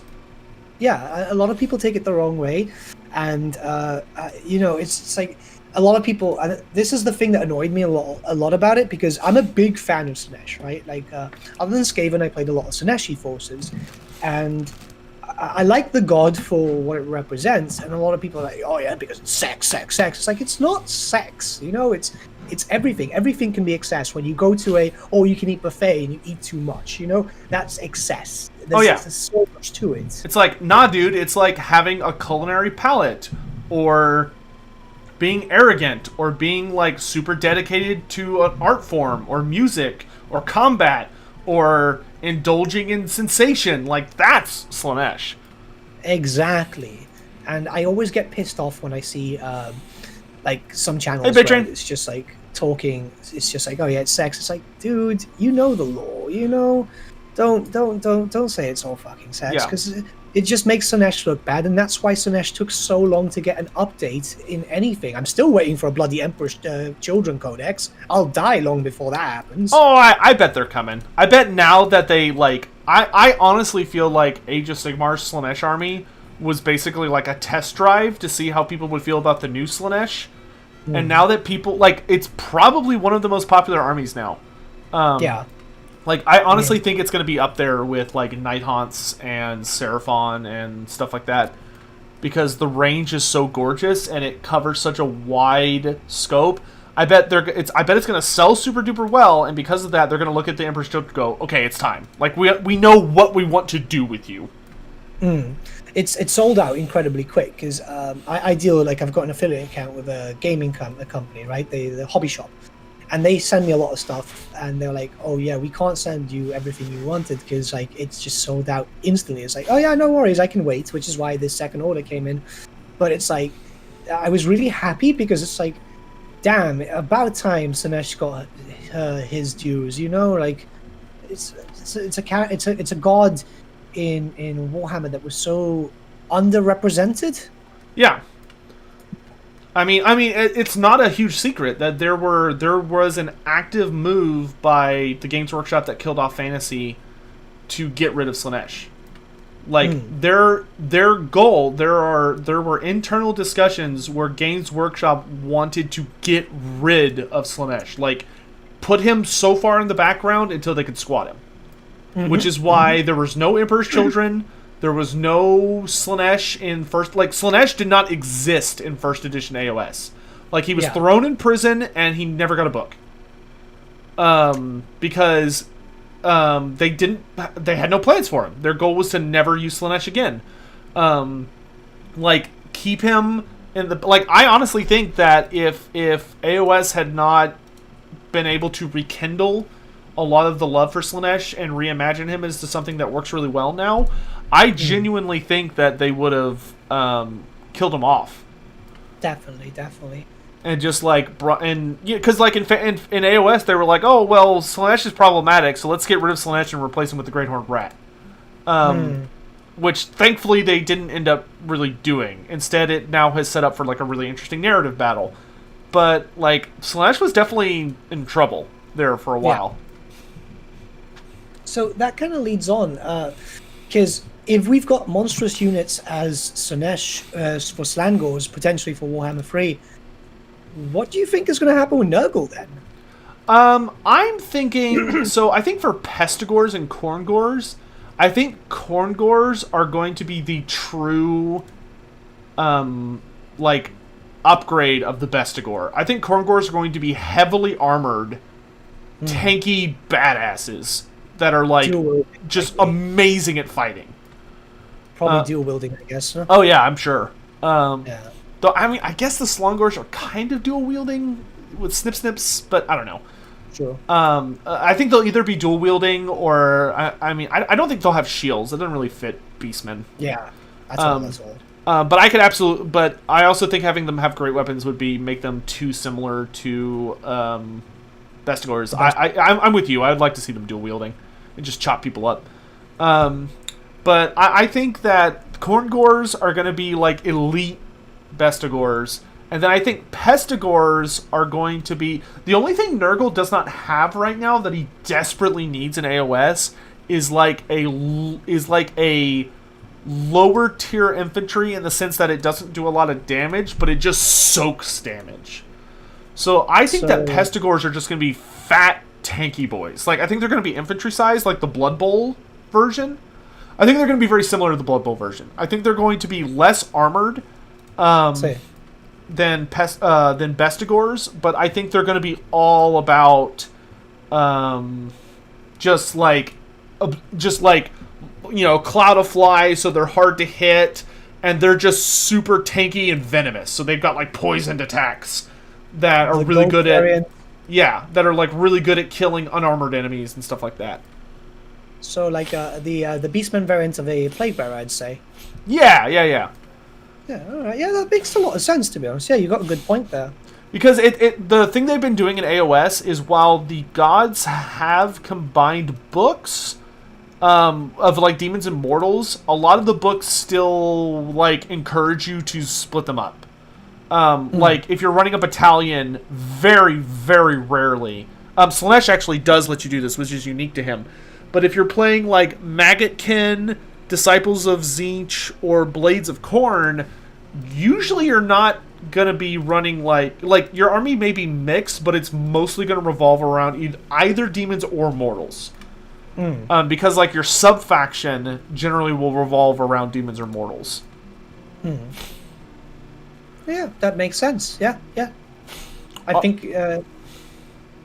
So, wait. So, you would go demons or mortals, or you can have them. It's. What do you mean? Oh, by sorry. That? Like, What I mean by that is that Pestigors, I think, will have a similar role to the Talisman of Nurgle, the Plague Bearers, because they'll be like the mortal version. You know, kind of like how if you're like playing Khorne, there's a kind of a lot of overlap between like Bloodletters and his mortal followers, or there's a lot of overlap between like Blood Crushers and Skull Crushers. I think you may see overlap between like Plague Bearers and those boys, Pestigors. Yeah. So, so mirroring it in a sense, yeah. Yeah, we're probably like different enough that you could run both, and they'd have slightly different objectives, but similar enough that you're like, oh, I'm looking for something kind of tanky. If I'm playing a mostly demon army, I'm going to take Plague Bearers to kind of fill up my lower tier infantry. If I'm running more mortals and like Maggotkin with like the Putrid Blight Kings, then I'll run Pestigors. Makes sense, yeah. Completely makes sense. Javier, the newest version of the Pestigor is for the tabletop Blood Bowl. Blood Bowl 2 is based on Season 1 of Blood Bowl, but Games Workshop has released Season 2, which is infinitely better in my opinion, and the models are way better because Blood Bowl was dead for many years.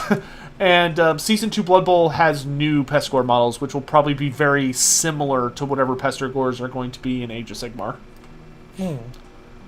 And Total War. Here, I'll find a picture of them, post them in like one of the chats. That looks cool, yeah. But like, because Beastmen, you know, kind of how we were talking about earlier with with Slanesh, and like how it's frustrating that a lot of people look at Slanesh and they're like, oh, he's just sex, and anyone who plays him is a pervert or whatever.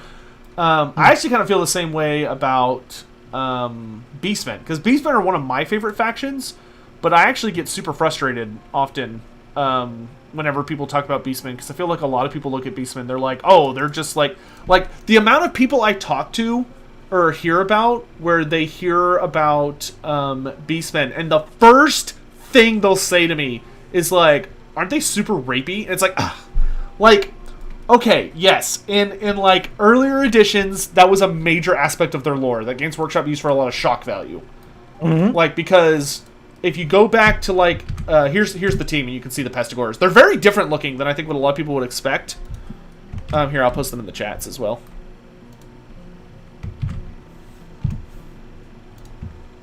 But you can see they don't have any fur. Like, they're super gross looking because they're all like nasty and sick. Very much like if they've got like loads of tumors and stuff. Yeah, that's cool.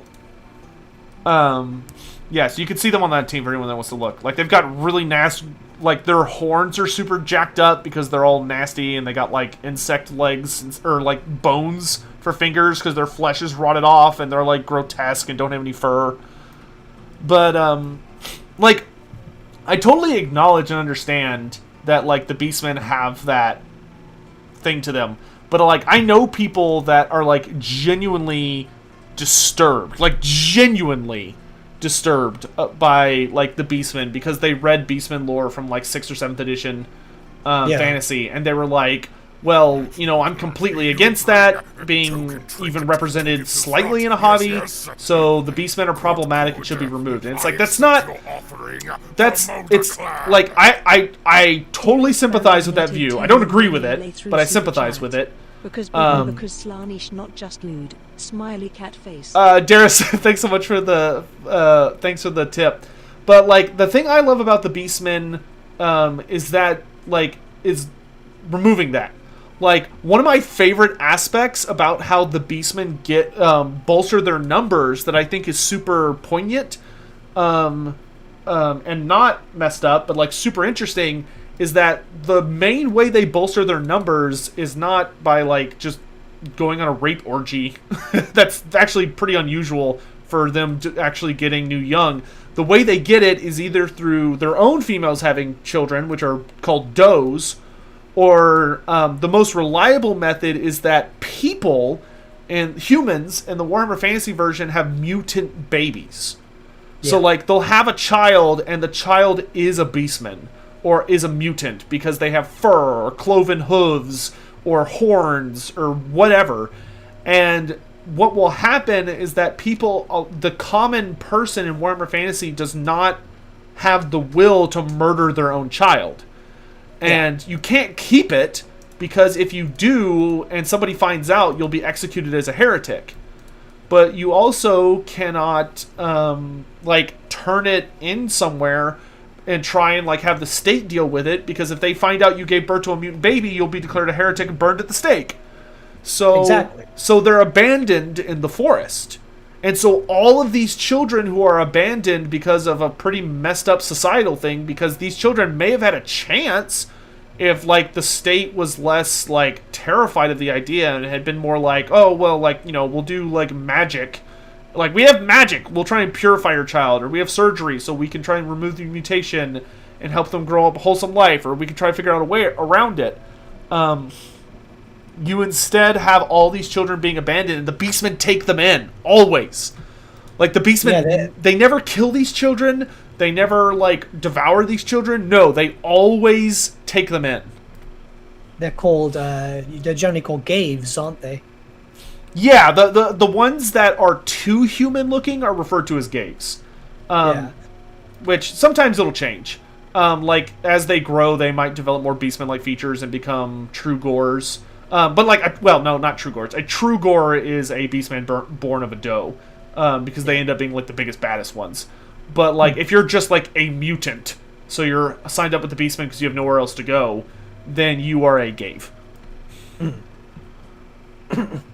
But it's like, it's super, like, I love that lore, and I think that's like, and yeah, Beastmen are mutants. There is a stable version of Beastmen, which are like the really common version you see. Those are like the stable species, where like the goat-like features are the most dominant. So you're like, oh, if I find an army of Beastmen, I'm probably going to see a lot of those. But there's also a lot of, you know, Beastmen that are very, very different looking, because they have avian features, or insect features, or dog features, or cat features. Like, they could be literally anything. Yeah, which it was sadly never too expanded upon as minis. I mean, we know that obviously we have the Tiger Men of Ind, and then we have that very strange breed of Beastmen in the Southlands, which are more beast and demon, if I can remember correctly. Oh, in the Southern Wastes? Yeah, the Beastkin, or Demonkin, whatever they're called. Yeah, which I thought when they finally started hinting at that, I was like, oh, cool, we're going to see, like, we're finally going to see a decent army book for the Beastmen, and then nope. Yeah, that would have been really cool back in the day. I would have loved, or hey, if they want to start doing that now, that'd be great too. I would love when they release Beastman kits, especially like for like Gores and Best Gores and stuff. It would be so awesome if they just include like just a bunch of random bits that you could use to kit bash them to have like really wild features and stuff. That would be awesome. That would be freaking awesome. Actually, do you think we might see, not in a Beastmen DLC, because it's likely we're probably going to see a Beastmen DLC in Warhammer 2, but in Warhammer 3, because obviously it's going to be very centered around chaos, I'm imagining. Maybe we could see a possible Beastkin unit.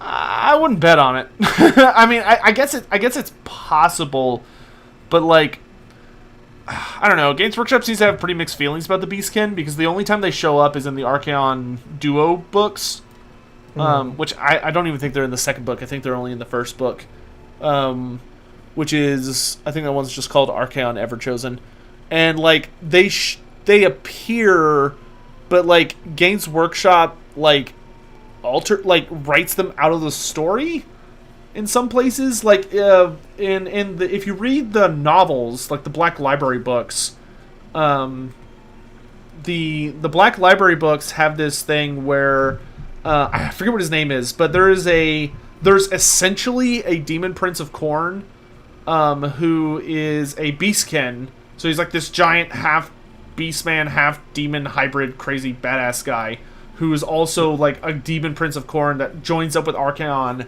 And he ends up playing a pivotal role in the story because he's the only person strong enough to lift up Krakenrock the Black's hand so that Archaon can get the Slayer of Kings from him.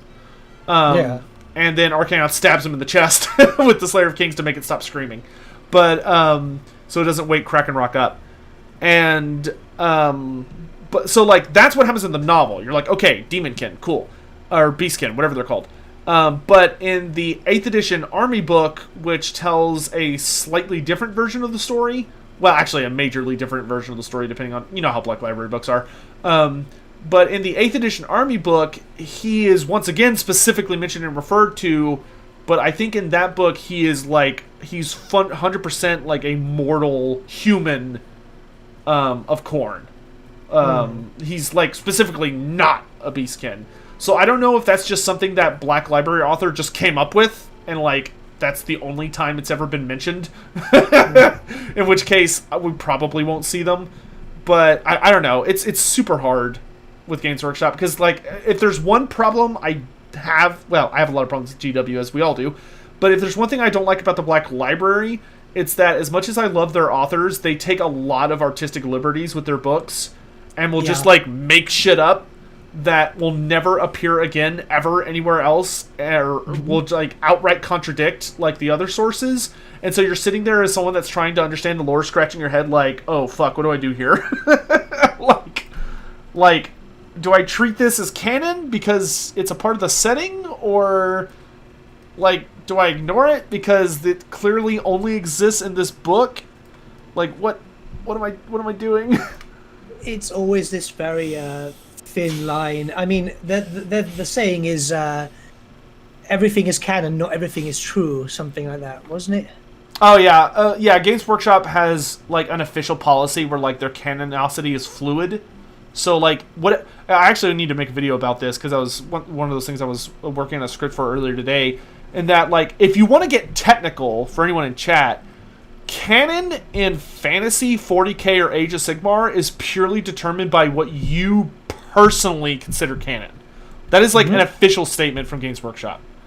Like if you think the Warhammer 40k universe and Fantasy universe are in the exact same setting, okay, that's canon to you. Like there is arguably evidence to support that too. I personally do not, and there's evidence to support my theory. But like I have strict rules for how I determine canon that makes sense on how this channel does. Like whenever someone comes to this channel, I probably need to start including it at like the start of all my lore videos. But like I have a rule set where it's like, okay, this is how I determine canon. Like Army books come first and foremost. After that is the Big Red Book. After that is like White Dwarfs, and then after that are Black Library books. And if anything is contradicted between those sources, whatever the higher source is on my personal list, I consider canon. Everything else I ignore. Yeah. And people don't always agree with that. I go for a similar thing. I say that the in my mindset, when I cover some lore in something, I'll always say the most recent iteration is usually the most canon for me. Yeah, and that's totally fair. But, like, so just between those two standards, I bet there are things that me and the Great Book of Grudges would not agree on within the lore. Like, there would probably... I don't know what, off the top of my head, but I'm sure there'd be something that could be brought up, and he would say, well, yeah, I consider that true, and I'd be like, I don't.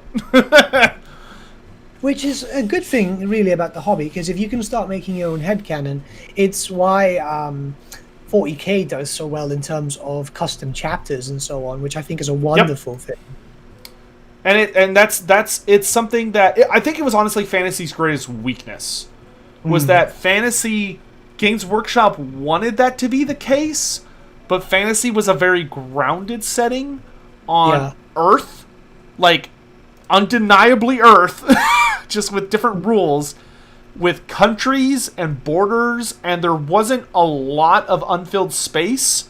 So, like, it was hard to make your own headcanon in Fantasy without somebody across the table or a friend being like, well, that's not realistic.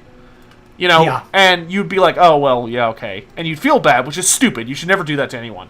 That's all.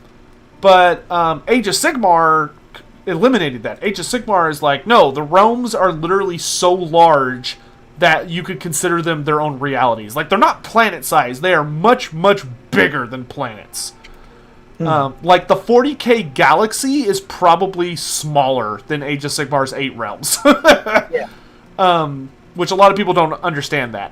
And so, like, AOS, if you want to make a Chaos Seraphon faction, yeah, sure. That's okay.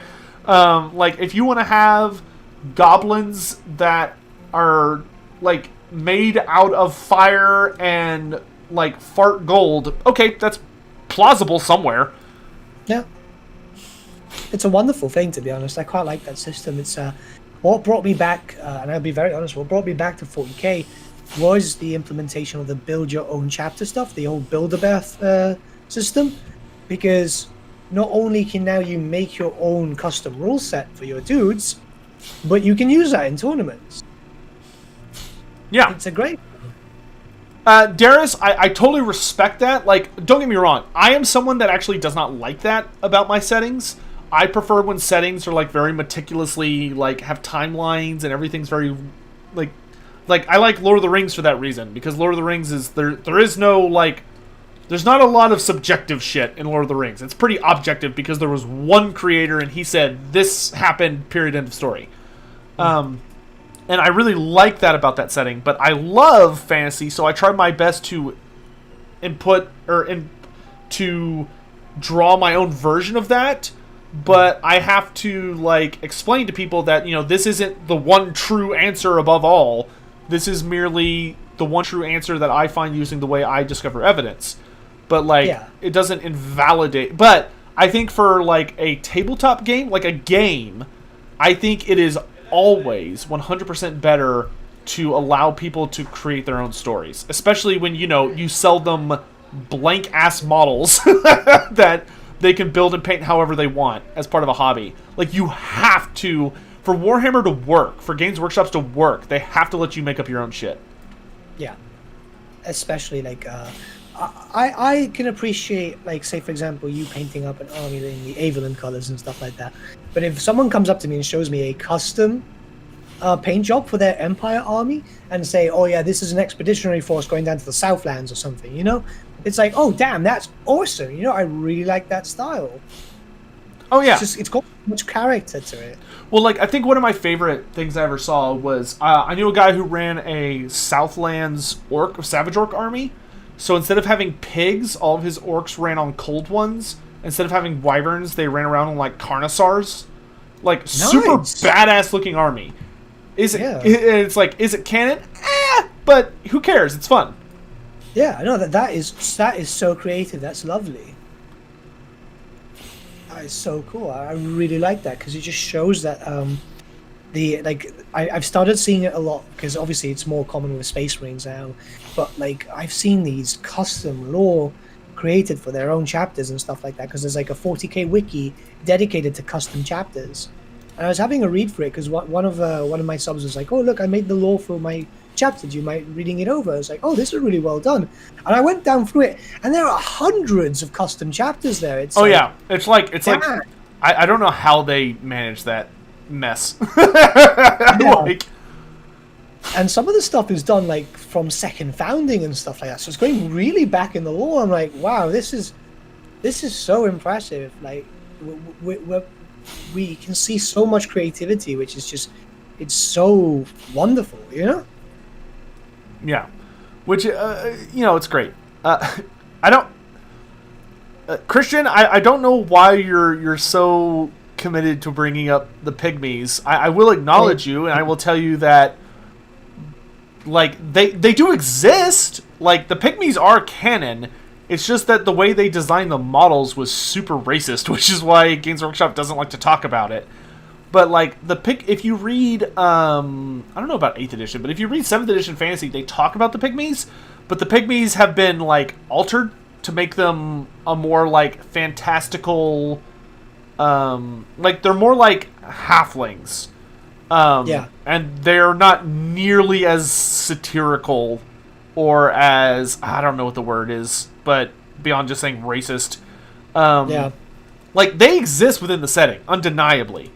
There's actually a funny story about one of them getting captured by the Empire, this guy from the Empire, and he's like an explorer or something, and he brings it back to, like, show off at the Imperial Court and treats it like an animal.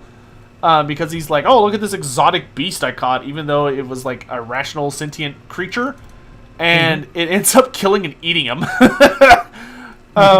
And then, like, escapes into Altdorf. And I think it ends up, I can't remember if it ends up going to the Moot or if it just hangs around in Altdorf. But, like, that's a relevant modern story about the pygmies.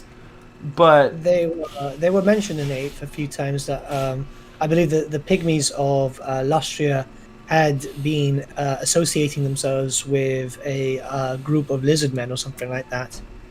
yeah, but they're just one of the natural species of Lustria that seems somewhere related to halflings, maybe, but they're not dark-skinned, bald, big lip, very bizarre caricatures. That was the word I was looking for. Caricatures.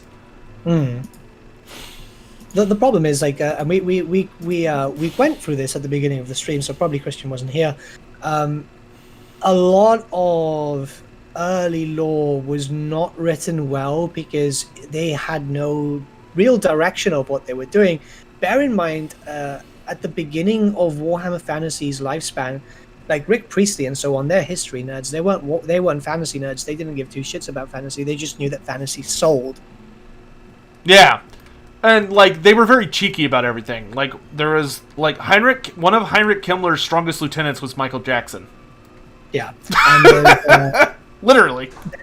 there's an Inquisitor in 40k, which is like Obi-Wan, Jacques Cousteau, or something like that, isn't there? Yeah, like, things that were so satirical to the point that they made the setting goofy. And then Games Workshop in, like, the 90s, late 90s, early 2000s were like, oh, we don't want to be goofy anymore. We want to be super serious. Because grimdark, or, like, dark, serious settings was all the rage, you know? Oh, someone said it was Obi-Wan Sherlock Clouseau. There you go, yeah. Oh my god, that's even worse. The name. That's the fucking name. I know, it's so bad, isn't it? Oh, I die inside every time that name pops up. That's super funny. Head D Strong Terran, thanks so much for the kind words, my dude. Appreciate it. Thing is, like, I mean, even there's some stuff. There was most of Nippon's lore is named after fucking car brands, isn't it? Oh, I'm sure. Well, I mean, a lot of the early, like, Lizardman lore was super silly. Every single Lizardman character, if you go back far enough, I think even as early as or late as 5th edition, virtually all of their names were like stupid puns or like common childish words, or like nursery rhymes. Like you had Itsy Bitsy, like the Itsy Bitsy spider, but there was Itsy Bitsy who was like the most powerful skink chief, the Piranha warrior. You also had the likes, Tehenowin's original name is Teeny Huini. Yeah. I mean, try taking that fucking seriously on a tabletop's perspective. Imagine you going, I'm going to field Teeny Huini now, like... Yeah. How?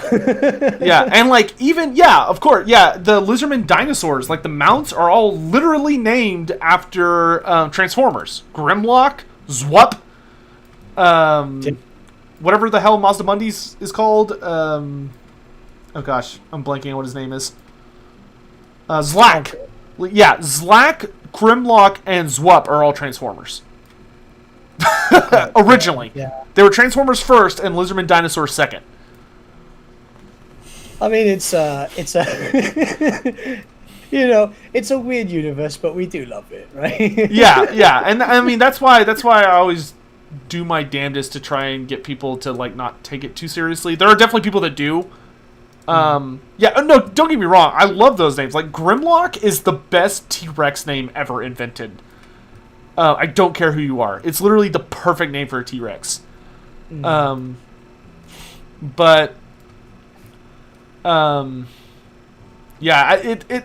Fantasy does have a hilarious. I mean, so does 40K, but they do have hilarious histories. I mean, you think back to 40K. What the fuck was Games Workshop thinking when they were like, "Oh, we want to make fantasy dwarves. What should we call them? Oh, let's call them squats. That'll sell." I can't. Like, nobody wants to play a faction called squats. That's a terrible name.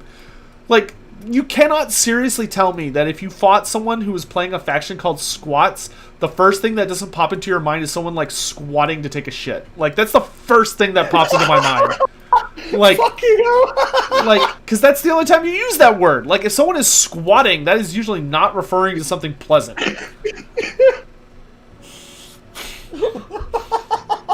I never thought of it that way.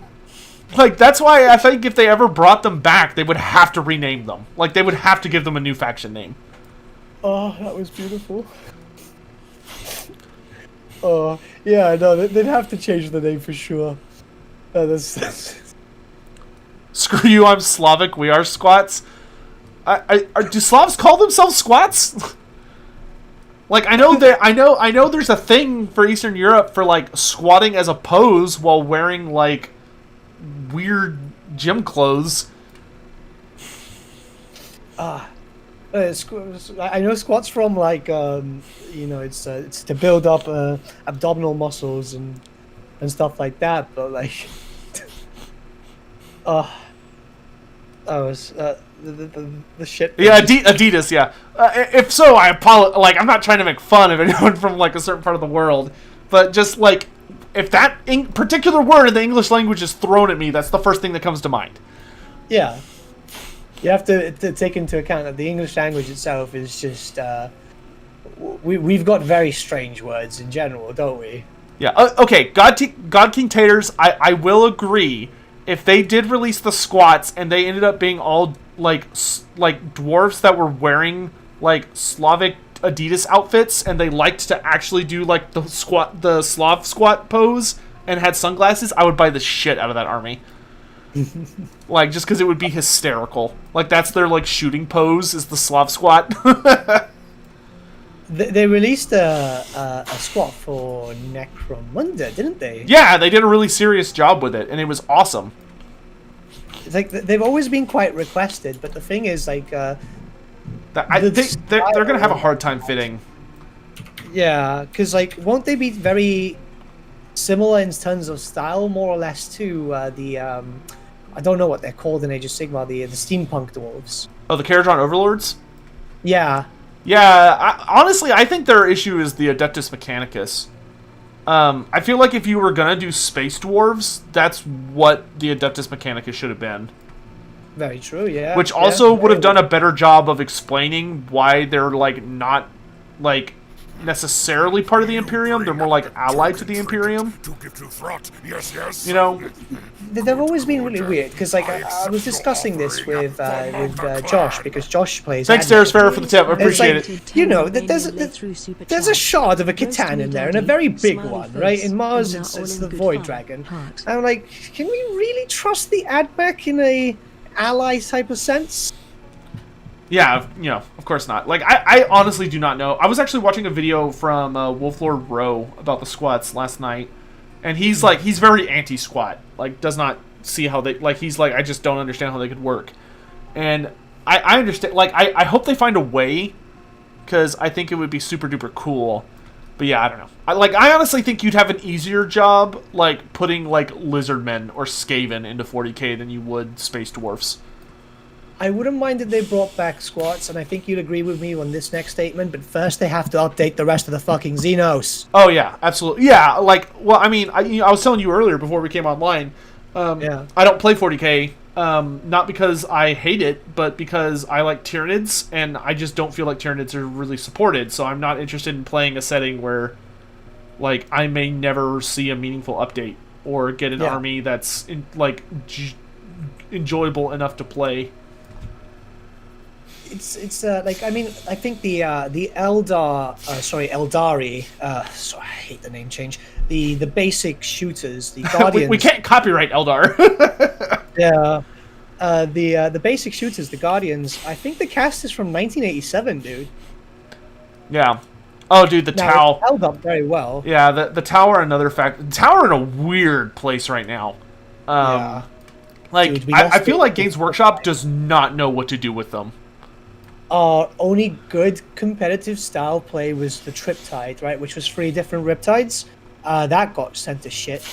We have to, if we want to get really good in the competitive sense, we have to rely on Forge World, and it's like, well, I'm not paying Forge World prices, mate. Yeah, well, like, even, yeah, man, there's one thing 40k did that I think they really fucked up on, was that they let Forge World handle the Xenos instead of doing it themselves, which made a lot of those armies, like, prohibitively expensive to play seriously. Because, like, if you want to play Tyranids, I think, honestly, to play Tyranids well, you have to get Forge World models. I think so, yeah. I mean, I'm on Forge World right now, because this is one of the tabs I've always got open. And, like, I'm looking at the battle suits for the Tau, and they are just, like, they are so well done when you compare it to the generic ones in GW. It's like, why can't we have this standard? Yeah, isn't Forge World in charge of Old World models? Yes, but there's signs of good change about Forge World. They got in trouble because their 40k stuff, nobody was, like, double checking with the stuff they were writing. So all the models they were releasing were, like, grotesquely overpowered. And they finally got told they're not allowed to write anything anymore. And then they've been, I believe, we were talking about it earlier, they've been handling the Lord of the Rings line lately. Yeah. But a lot of their new sculpts are plastic, not resin. I have a lot of hope for Old World regarding that, because they seem to be doing better. I think there was a statement. Sorry, I'm dying there. I think there was a statement regarding it that eventually they'd like to move all their specialist games to Forge World, which kind of makes sense.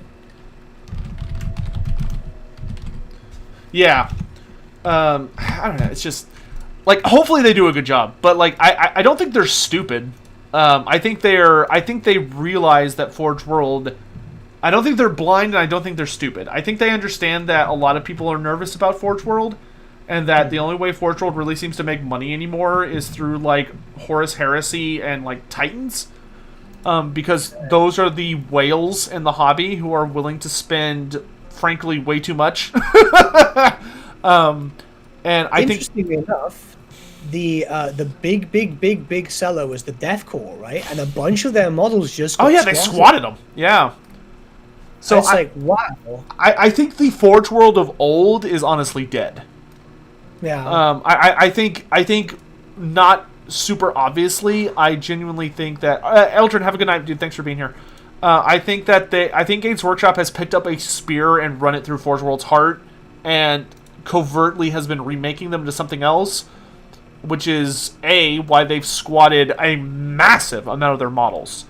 And same though, because I really like I like the Deathcore. I actually like. I'm building up a force, and thankfully, like, by some stroke of God's luck, right? All the models I ended up buying were the ones that carried over into 9th. Yeah. So was really lucky there. Yeah, I mean, I knew there was a huge hubbub about when they did that, because there was no warning either. Like, I think didn't they just like print out a book and they're like, okay, all your shit's legacy now, deal with it? Yeah, it was literally get fucked. which was horrible. Which, man, if there's one thing, I don't know. I feel like in the last year, Games Workshop has made a lot of not community-friendly choices, which does scare me a lot. I think what they're trying to do is like, dude, that new Kill Team box. Oh my god. I have this. There's one thing I've always said is like a Warhammer hobbyist has this toxic relationship with GW. It's probably like the best sex you've ever had. It's an abusive relationship.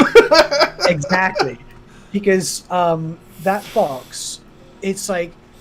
Are you telling me I've got to, because as this, like, I've got some Space Marines, like I told you, I just finished up some Raven Guard. I wanted those heavy bolter Gravis armor Space Marines to finish up my Imperial Fists because it fits with the Imperial Fists. Are you telling me I have to buy Necrons for that too now? It's like, why do I have to buy Necrons if I just want the Space Marines? Yeah, plus, at least in America, that box is $160 for 10 models. Or 14 models, whatever it is. Like, are you kidding? Like, it is. I don't think it's even here. I'm actually on the website right now. Space Marines. Oh God, I hate they might thing. They might have it under Kill Team as opposed to under Space Marines. Oh yeah, good point. Good point. I tell you what, right? Like I hate their website. Like Yeah, they're one of the biggest. They're one of the biggest companies ever. And they're worth more than British Oil, and their website is just fucking horrible. Well, I mean, they have... Games Workshop as a company is idiotic, let's be frank. Like, they have way too few factories. They refuse to rely on any modern, updated sources for updating their websites or their shipping policies or their printing policies. And they are generally, like, 10 years behind the rest of the world. Yeah, it's ridiculous, because it's like, you guys have the tech. And we just have to, like, wait and see. And sometimes, you know, some of your favorite units and armies will get squatted because, you know, screw you type of thing. Because that's what happened with the Elysian drop troops in Forge World. And they were popular. They were very, very popular. Oh, sorry. I said too many. The Kill Team box has 12 models. 12 models, my God. Yeah, here it is. £95 for, basically... Not even enough for an Imperial Fist force, because it's 5 Gravis dudes and 1 Czech captain. And now the captain looks freaking cool, but like... Oh yeah, like they're gorgeous sculpts, but they're not worth that much money. Yeah. And I'm the type of guy who owns a lot... I have almost every Loyalist Legion because I like to play different factions and I want to do battle reports. The only thing I don't have is Ultramarines, because screw the Mary Sues. But like... I have to keep buying that. Like, I've already got Necron Force. Why do I want to buy more Necron? Does Naggaroth somehow represent America in some capacity? Yes. The Dark Elves of Naggaroth are a cheeky British 80s interpretation of American imperialism. Which is why they're super duper big on slavery and have giant floating fortresses and are a dominant power despite just being raging assholes that declare war on everybody. It's interesting how the lore comes from a very dramatized way of our real world, doesn't it? Oh yeah. Well, I love that a British company made the most, like, in their mind, the super good guys ended up being the Germans, the Holy Roman Empire. Yeah. And like, it wasn't Britain. Like, Britain's equivalent, Albion, is a bunch of like mostly naked dudes with tribal tattoos working with technology they don't remember how to use anymore. Yeah, there's a lot of reference to them in Albion being inbred and so on. It's like, wow. Yeah. But yeah, I don't know. Like, I'm part of me is worried. I saw somebody saying about Curse City. I honestly don't think the price for Curse City will be that bad, because here's the thing about GW. What they did with Pariah Nexus, they can't do with Curse City. What they did with Pariah Nexus is they made a box game, which, understandably, they can throw, like, 3 digits on a box game and people will buy it. Because they're like, oh, it's a big box. But the problem with Pariah Nexus that screwed over the 40k community, and what Games Workshop did on purpose, was that they put one of the most highly desired new models, which is the Assault Heavy Antecessors, into this box. And right now, this is the only way to get those models. which if you are playing competitive Space Marines, you want these models.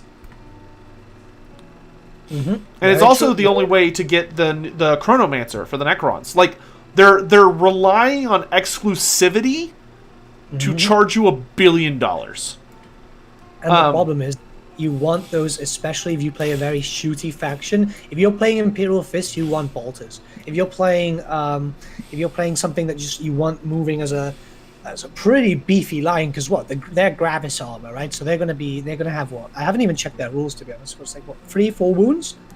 Like, the fuckers are gonna take damage. You want them, and it's there to tempt you because they put such a high tier unit behind that paywall. Yeah. You know, after they've shown off all of their rules and abilities and how OP they're... Like, it was very strategic. Mm-hmm. I honestly think this was a test drive just to see how much they could get away with charging the community. Yeah, because people are going to buy it. I mean, did you see even... this is actually the most amazing one for me. The characters, the box from characters, the Indomitus characters, that one really stung because it was focused around... I think it was stupidly expensive. And now I think GW don't like us because I can't seem to bloody refresh. There we go. Space Marines, Honored of the Chapter, right, which was the Indomitus stuff. £89. It's not worth £89. I'm telling you. That's almost as much as the box that Indomitus came with. And that came with, like, 4 times the models. Oh, yeah. And now, I will say, I think this is a uniquely 40k problem right now. They, so far, from what I can tell, they are not attempting this with AOS. AOS, the cheeky thing they're doing in AOS right now is selling multiple books per edition, which is super shitty. But it's less shitty than this. So far, like, I don't think Curse City is actually going to be that bad. Like, I could see Curse City being like $120 to $150, but it's got like so much fucking shit in that box. Like, if you scale up, just take the Pariah box as the example, even though it's an extreme example. If you took the Pariah box value and you scaled it up to the amount of content, or just the amount of models in the Curse City box, it would be well over $1,000. Yeah. And they would never do that because nobody could afford it, and people would also go to their headquarters and rip their guts out. So donated 50 Czech Karan through super chat. It's gonna. They need to be very careful with what they do with all these new mini games because. I'm sorry. Hold on. Okay. What the fuck just happened? Okay. Chat. Code of 0 Oh no! So apparently Streamlabs has been saving every single super chat that people have been donating, like every donation, and is just now caught up with it. Like, I guess it was just stuck. So it just now is giving me all of them. $2 through super chat. So like, I'm just getting a shitload of messages that people have been paying for this entire stream. Oh my God. Sorry, go ahead and say what you were going to say, and then I guess I need to start tackling these. No worries. Do you wanna tackle them quickly so I can grab a drink really quickly? Yeah, go ahead. Awesome. Just a sec. Oh, Chad, I'm so sorry. Oh my good lord. Dude, so many people have probably just been sitting in chat like, why the fuck is he ignoring all my donations? Oh god. Okay, so... Wait, now it just changed. What the fuck? Are witch hunters the fantasy equivalent of 40k inquisitors, or are they different somehow? No, these are like, some of these are from previous streams. Okay, I can ignore most of these, because most of these are from prior streams. I think. I don't know what's going on with Streamlabs, guys. It is like super busted. Go Team Lizard Go. Rid the world of chaos until Kislev can deal with it for you. I'm super sorry, dudes. It's like freaking out. Token trinket to give to Throt. Yes. Good.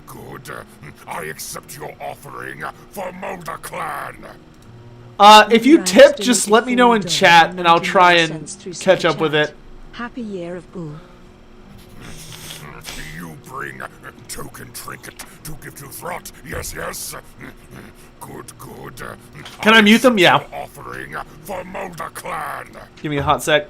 Spezia Poet donated $4.99 through Super Chat. Hey Satek, would you rather Let me have just Francis mute the Celestial Streamlabs here Crown real of quick. Be the Mortek of the Soulblight Gravelords? You bring token trinket to give to Throt. Yes, yes. Good, good. I accept your offering for Mulder Clan.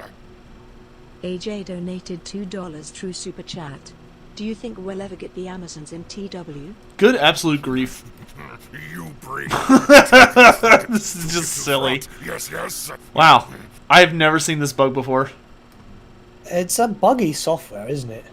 Yeah, and normally it works pretty okay, but this is just like so it wasn't even that it was like holding people's stuff. It literally started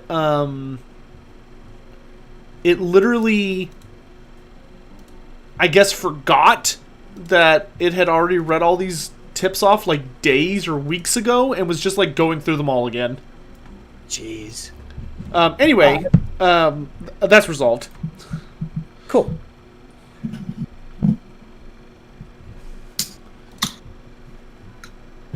That destroyed my train of thought. So, chat, if you have anything you'd like us to talk about, now's a good time.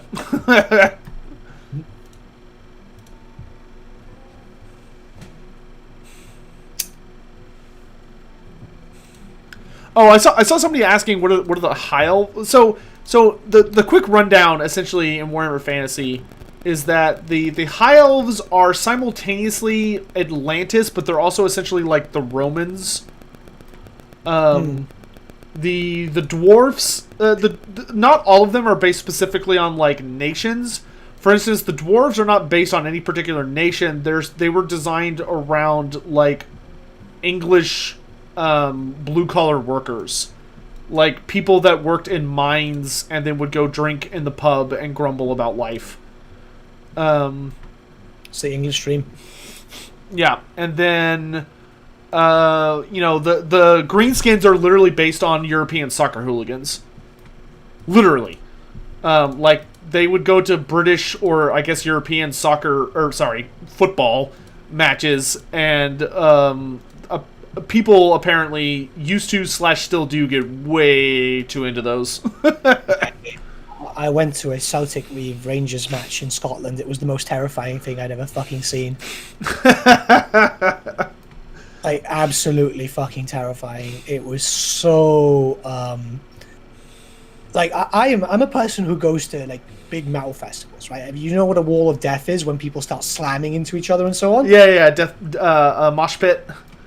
Yeah, but it's a bit more extreme. It's called a wall of death, where people just separate and then slam into each other from a really large distance. That was tame compared to that bloody football match. Oh my lord. I've only been to one rock concert in my life, and it was something. I'll say that. Not my usual brand of music, but I did have an absolute blast that night, even though I completely like destroyed my voice for like 4 days. Like, I just couldn't, like, anytime I tried to talk, it was just like air moving through like just dead vocal cords, so I just sounded like a mummy. Like, I could barely speak. Yeah, we call that singer's throat. Who did you end up seeing? The only one it was like it was a concert that had like a bunch of people. The only group I remember though was, I think, Papa Roach. Oh, nice. Yeah. Which, like, I had no interest or love for that music at the time. I had friends who did, and they were like, "Hey, let's go to this thing." And I was like, "All right, sure." I ended up having a fucking blast though. It was a ton of fun. The Papa Roach, back in the day, they were really, really breakthrough. They've turned into a bit of a meme now, but that's because the singer is just how do I say it nicely? An asshole? Strange. Strange. No, not an Oh, asshole. okay. Strange. He's just strange. Like, he gave an article last year about how his uncle gave him syphilis or something. Oh. Yeah. Jeez. Not in the bad way as you're thinking, but it's Oh. like he was really proud way of talking about it, and I'm like, Wow, that is what? weird. There was that big breakout song was cool, you know. Last Resort. This was in 2013. Yeah, I think that would have been around the time of Last Resort, wouldn't it be? Yeah. They were really good. They're still releasing stuff, I believe. I'm not 100% too sure. I know he's done stuff with like folk bands like The Who and so on, which if you've never heard, I'll link to you later because it's like Mongolian folk and it's amazing. It's great sitting down music to relax. Yeah. Let's see. When is the next DLC dropping? I don't know. We have to do soon. Listen. If you ever ask us, if you ask any content creator for a specific date on any kind of content, the only answer you should ever get back is, I don't know, and even if I did know, I would not tell you. So, sit on that. I normally say that or soon, TM. Yes, soon TM. That's another good one. What are my hopes for Cathay? I just want them to have lots of crazy batshit monsters. I have a video I've been working on about them that will be coming out pretty soon. I've been diving into Chinese mythology, and it is wild. There's a lot of crazy ass shit over there, which makes sense. I mean, it's pretty ancient. Yeah, they've got it's most likely they're going to draw a lot from Chinese mythology. Well, I hope so, because that's very Warhammer, isn't it? Yeah, like even just getting through the Journey of the West alone, it's like, wow, a lot of this could be used really well in fantasy, and Journey of the West is like a single story. And there's a lot of myths outside of that. Do I feel offended if people suggest the USA was represented by Dark Elves? No, because it's a caricature. It's satirical. It's not like... I don't care. Plus, I do not feel defensive of my country's ancient history when, we were not great sometimes. I always tell people, it's like, you should at least be happy that you're being represented in Warhammer. Like, Gibraltar doesn't exist. Yeah, there's that too. What do I, in the Great Book of Grudges, think of an underwater Cthulhu faction, a Zulu African faction, and or a Polynesian faction? I would be 1,000 billion% happy to see the Fishmen made playable, which are the Cthulhu faction. The Fish People, I think, would be amazing, as long as they made them very hideous, monstrous. That way they were not similar to the Ideneth. A Zulu African faction, I think, could be done really, really well. The Southlands is actually super empty, for the most part, as far as, what race calls it home. There are a lot of Skaven, and there are a lot of Lizardmen, but for neither of them, it's not really their home turf. It's more like a area they have a lot of power. But the Southlands, especially the jungle area, are, pretty unexplored. I would not mind at all to see, a human empire designed to live there. And then I know nothing about Polynesian myths. I'd like to see a Zulu African style faction, because it will bring more flavor, like you said, to the Southlands. Because we need. Look, the one thing that really pisses me off about Total War Warhammer and Warhammer in general, but more Total War Warhammer, is Empire clones everywhere. Yep. It's so bad. I cannot play immersively without mods, because Empire clones just kind of kill it for me, man. I just kill them really quick. Don't worry about it. It's irritating. I think I am also very heavily on team. I don't see them ever doing Araby as a standalone race, but I would fully be in support of Araby making up a significant portion of a Southern Realms race that I think could work really well, where you have they're you could literally just call them the Dogs of War or Southern Realms, but they're oh yeah, we're mostly centered around mercenaryism, which is very big in Tilia and Astalia and Araby. Araby has a big problem with pirates and slavers. They're very, very mercenary heavy. Bring in coolest characters, Al-Muqta. Yeah, and it's honestly, I mean, not everyone agrees with this. A lot of people don't agree with this, actually. But, if I designed Southern Realms or Araby, the way I would do it is that I would design it where the Border Princes, Tilea, Astalia, and Araby were combined into one super faction that each got a single Legendary Lord representative at the race launch. So, like, the Talaeans would have, like, you could do, like, Borgio the Besieger, or, like, one of the really, really famous Talaean Dogs of War, which there's some pretty good options. I don't know who I'd pick for Estalia. I'd have to do some research into that. But, like, Estalia does have a monarchy, so they do have a king. And then, for I'd have a hard time with Araby picking which representative. Thing is, I think the Vampire Coast trailer showed that the Grand Magus was killed, wasn't he? I didn't like the Golden Magus that much. Like, he was a cool character, but when he turned out to just be a Zinchian sorcerer, I was like, come on. Probably I'd say Al Mukhtar get for a really, like, because I've always envisioned Araby as being a very, like, anti-Bretonia, loads of horses, loads of cavalry, but skirmish focused. Oh yeah, well, I mean, yeah, especially to get around like that desert and all that stuff. Exactly, you know, like the whole 40 Thieves type of thing, you know? Yeah. So, like, yeah, I definitely agree with that. Like, Araby, I think Araby is who you'd want to have, like, as your Wizard Lord character, potentially, like, of the Legendary Lords. I think that'd be cool, but I don't remember Al Mukhtar's lore very well. He's a horse rider, he's, because he was part of the Desert Dogs, he was... the Desert Dogs, okay, gotcha. So yeah, you could do something like that, or like a Sultan or something. And then for the Border Princes, there are so many Border Princes, you could just pick one.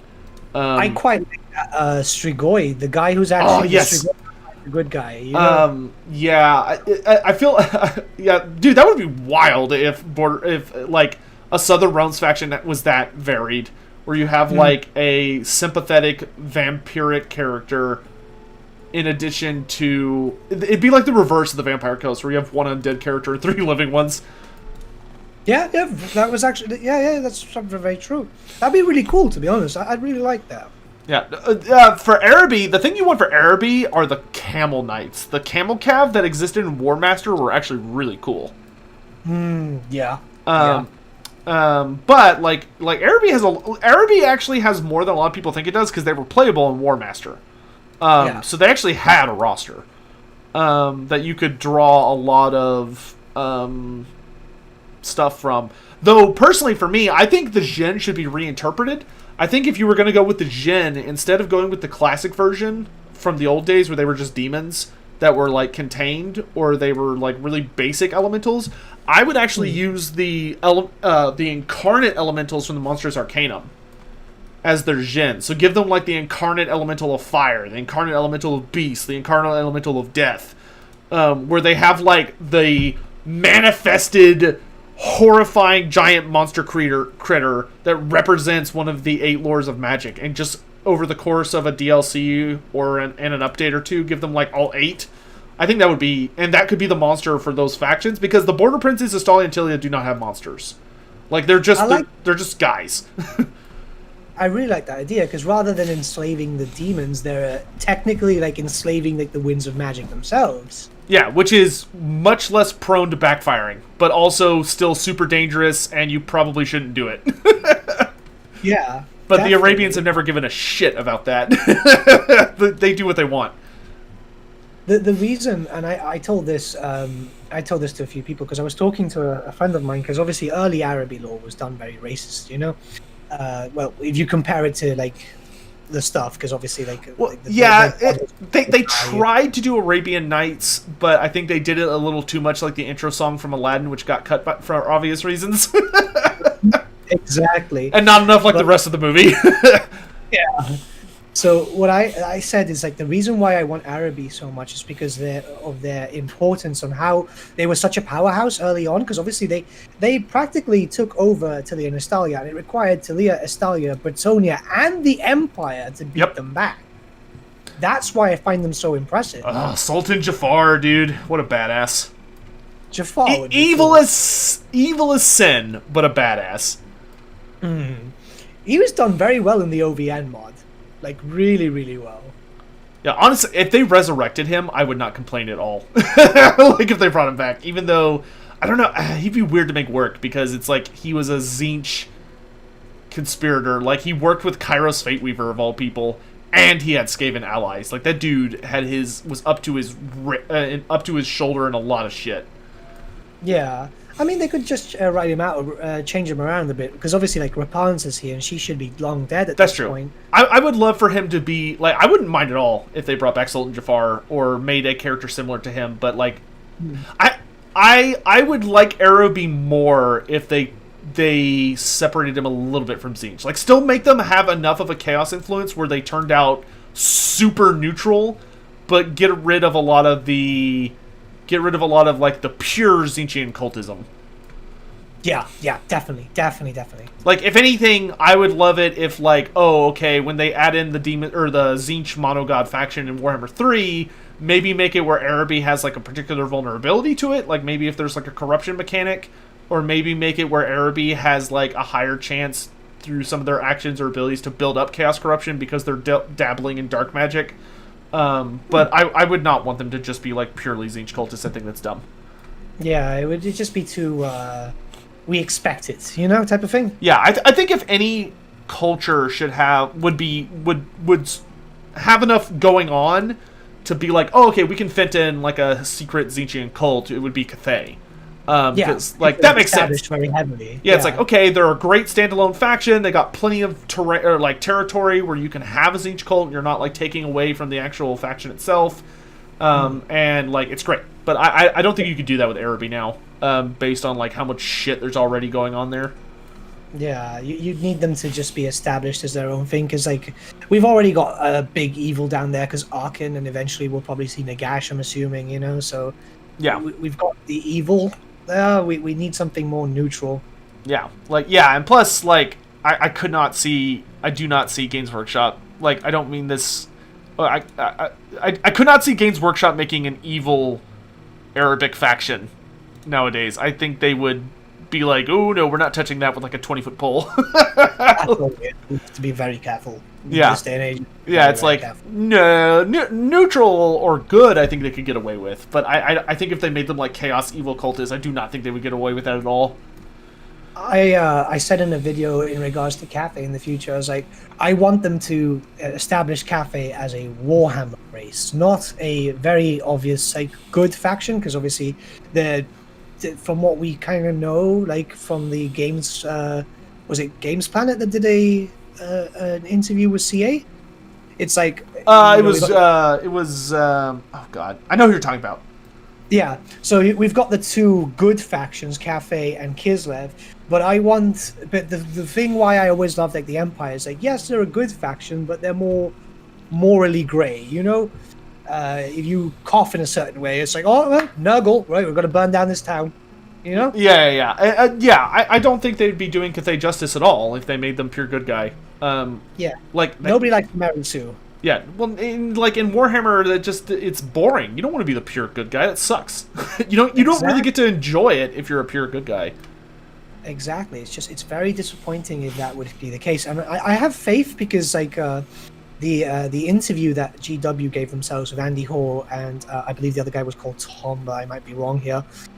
You can tell that there's a lot of love there, right? Like that interview cracked me up so much. Like, cause like I feel like Andy Hall, you could tell was like really like, oh man, like you could tell like, oh man, this is a guy who has experience with this. I forget what the other guy's name is, but he's the guy that does like the painting tutorials and stuff. I feel like he was just kind of there. He was just like, I kind of know what's going on. The one in the development video, that one was like, I think the guy was called Tom or something, but like, because he was working on Kislev, and he's like, oh yeah, because I always wanted this, because he played the Empire and Kislev and stuff back in the day. Yeah, Dogs of War. I was really happy seeing him, because the way he presented himself in that interview is like, it gives me hope. Yeah. It's like, this is what we need. Those are the people we need writing this. This is why I like watching the streams for CA, because when Rich shows up on those streams, you can tell that dude is an awesome Rich. I love Rich. He's so great. It's just so cool to see him talk like that, because he was talking a bit after the release of the Twisted and Twilight. He was doing something with Blondie, and it was really, really nice, because you could tell it's like, oh yeah, because if the Bretonnians happen, I'd love to see Behemoth, Beastslayer, stuff like that. It's like, the guy is genuinely into his stuff, which is a good thing, because I've seen some other companies producing Warhammer games, which you can tell are only doing it because the name Warhammer sells. Oh, yeah. Well, I mean, that's the infamous thing about Warhammer Fantasy, right? Is that their video games, goodness, their video games are notoriously hit or miss. Mm-hmm. Hey! I finished, Rude! Quiet, please! No? I finished Chaos Bane yesterday on stream, and I've got to say, like, Hey. early on, like, the main game itself is good, and then when you got to the DLC, it just got progressively shitter. Yeah, I wanted to like Chaos Bane. I wanted so bad to like it. I was excited about it, and like when you're playing through it, like you're like, oh yeah, this is pretty good, and there's like a couple small cracks, but you're like, okay, it was made by like essentially an indie studio, But like the further you get, it's just like, oh, I'm seeing more and more cracks. The Tomb King DLC, while very visually awesome, was just reusing so many animations. Like the Necrosphinx itself was using the animations from the Scorpion. I was like, and the Scorpion was using the animations from the Jabberlife. So I was like, oh no. And you could tell, and I didn't want to look disappointed because I don't want to shit on a game, but it kind of gets the immersion away when you can already tell. Yeah, I mean, I know for me personally, I had the thing that like I started being like, oh no, was when I got to the second chapter and like noticed that all of the human enemies and the beastmen enemies were the exact same. It just they had swapped color palettes. Yeah. And then like I was like, oh, I wonder what the big monster is, and then it's like, oh, it's a Mutalith Vortex Beast with a different mark and a Jabberlife with a different mark. Like, oh, they like all the demons are different, and the boss fight, like you could tell they put so much effort into the boss fights. Yeah. Which are like amazing. Like they're super duper fun, and they're thematic, and like all of the lesser demons look great, but it just feels like it needed more time in the oven. Yeah, a little bit. Like they could have done so much better. I stopped at the Null DLC, which I believe was the last one, and that was like, it was just Nurgle again. And I was like, this would have been the perfect time for a Skaven thing. Yeah. Because the story called for Skaven. Like, oh yeah, we're stealing tech and using it to build our own stuff. It's like, Skaven. Why would Nurgle want to build cannons? Yeah, like no Skaven being in the game. There were Skaven references, which got me excited because I was like, oh, Skaven are coming, and then no, and then like, I mean, another thing, like there were no Warriors of Chaos, which I was like, what? Like, they're cultists, but you're telling me as this is immediately after Azavar Kul's invasion, and there's not a single Warrior of Chaos to be found. I invade Norska, and there's no Warriors of Chaos. No, they all disappeared, of course. And it's just, it's like and that's the other thing I think. I think where the game really missed its stroke, and this happens a lot to Warhammer games. Why do they never use Azavar Kul as the big bad? I think it's because barely anyone, like, unless like people like you and me or people who are interested in the lore and stuff, nobody would know who Azavar Kul is. I hate that though. Like he's like one of the most important characters in the setting. Like Magnus is only really important because he defeats Azavar Kul, and like yet there's virtually there really isn't any canonical artwork of him that isn't just like generic bad guy. And like I think if Chaos Bane had been about the Great War Against Chaos, like it starts with like the heroes gathering and like there's rumors of Magnus heading north and all this stuff, and you're fighting your way like through all these different factions to get to Azavar Kul, and you get to kill the Everchosen. Like, come on, that writes itself. It's the Warhammer game curse, though, isn't it? Where every time a Warhammer game is close to release, you have to flip a coin. Like, is it going to suck or is it going to really suck? Yeah, one diamond. Yeah, Chaos Bane's weird, I think, compared to a lot of the Warhammer games I've played, because I have played some truly horrible Warhammer games. Like, if you ever want to have like a bad time, chat, literally just go on Steam, go to the store, type in Warhammer, and just like play like pick a random game and play it. It'll probably be a horrifying experience. Yeah. But like just cash grabby bullshit, because there was a good while where Games Workshop was just giving the license to anybody that asked for it. People would just be like, "Hey, I'm making like a mobile game where it's gonna be. I'm gonna be honest with you, it's gonna be terrible." And Games Workshop's like, "Done. Here you go." Like, and like you have to dig to find the gems. And Chaos Bane, I really felt like was on the cusp of greatness, but just didn't quite make it. It's like the same thing I have with like Mordheim. Mordheim itself is good, but the AI is just stupid. The second game that came from the same company, Necromunda, that was the first time I've actually released a scathing video, because I was streaming it on launch day, and the flashing imagery, there was no warning about that. It almost gave one of my viewers a fucking seizure. Yeah, I was so upset with that company when they abandoned Mordheim. Because, you know what? Honestly, I thought Mordheim was great. Like, I actually had a pretty good time with the AI playing the single-player campaign. I completely beat the Chaos campaign and had a ball. It got a little... sometimes. But it's a brutally hard game. Super fun. And... they released, like, they were like, okay, so DLC time, let's give one character, or new character to every faction. Okay, not really what I wanted, but okay. And then they're like, oh, here's the vampires. And it's like, oh, okay, now we're getting somewhere, And then they got the offer to make Necromunda, and they totally fucking abandoned the game. And I was like, you dicks. Like, and Necromunda still plays like fucking shit. Yeah, it's like you didn't have to abandon this game. Like I would have rather you done both at least, but like they didn't like, no dwarves, no greenskins, no beastmen.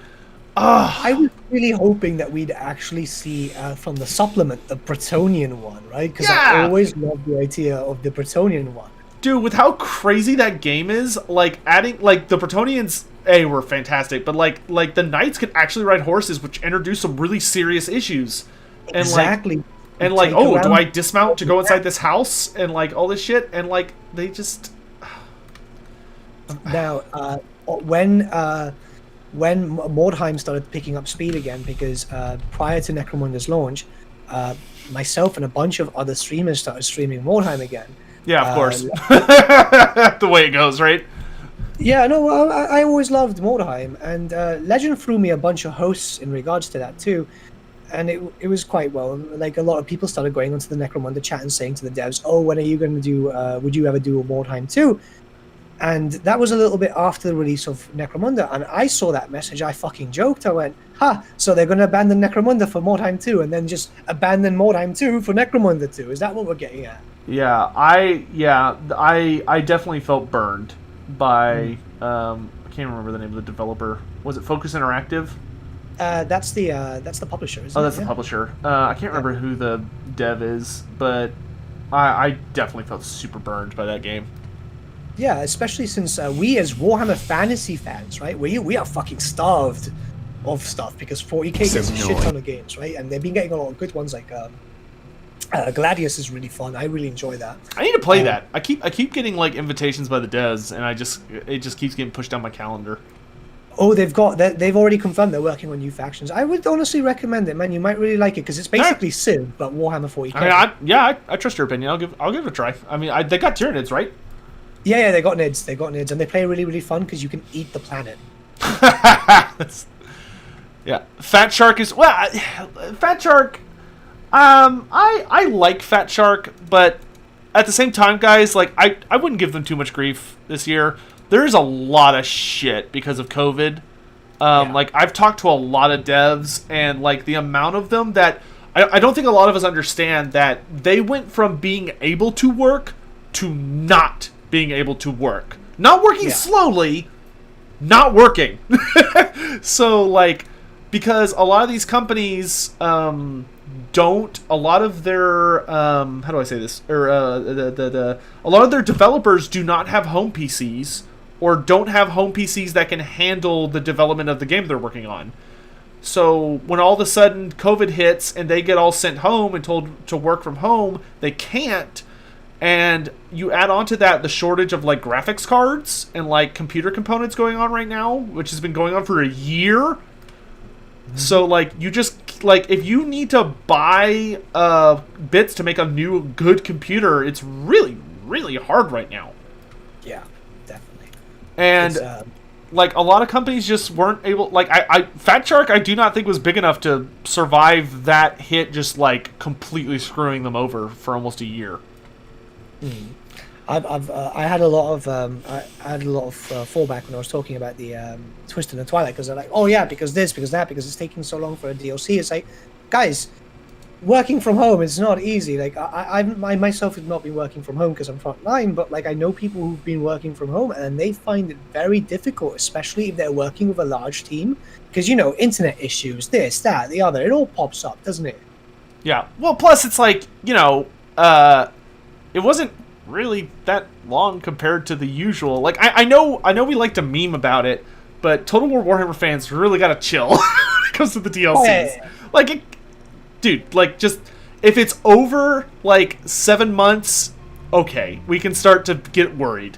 But I don't think like was Twist in the Twilight like only like 6 months after Grom? No, I think it was 7.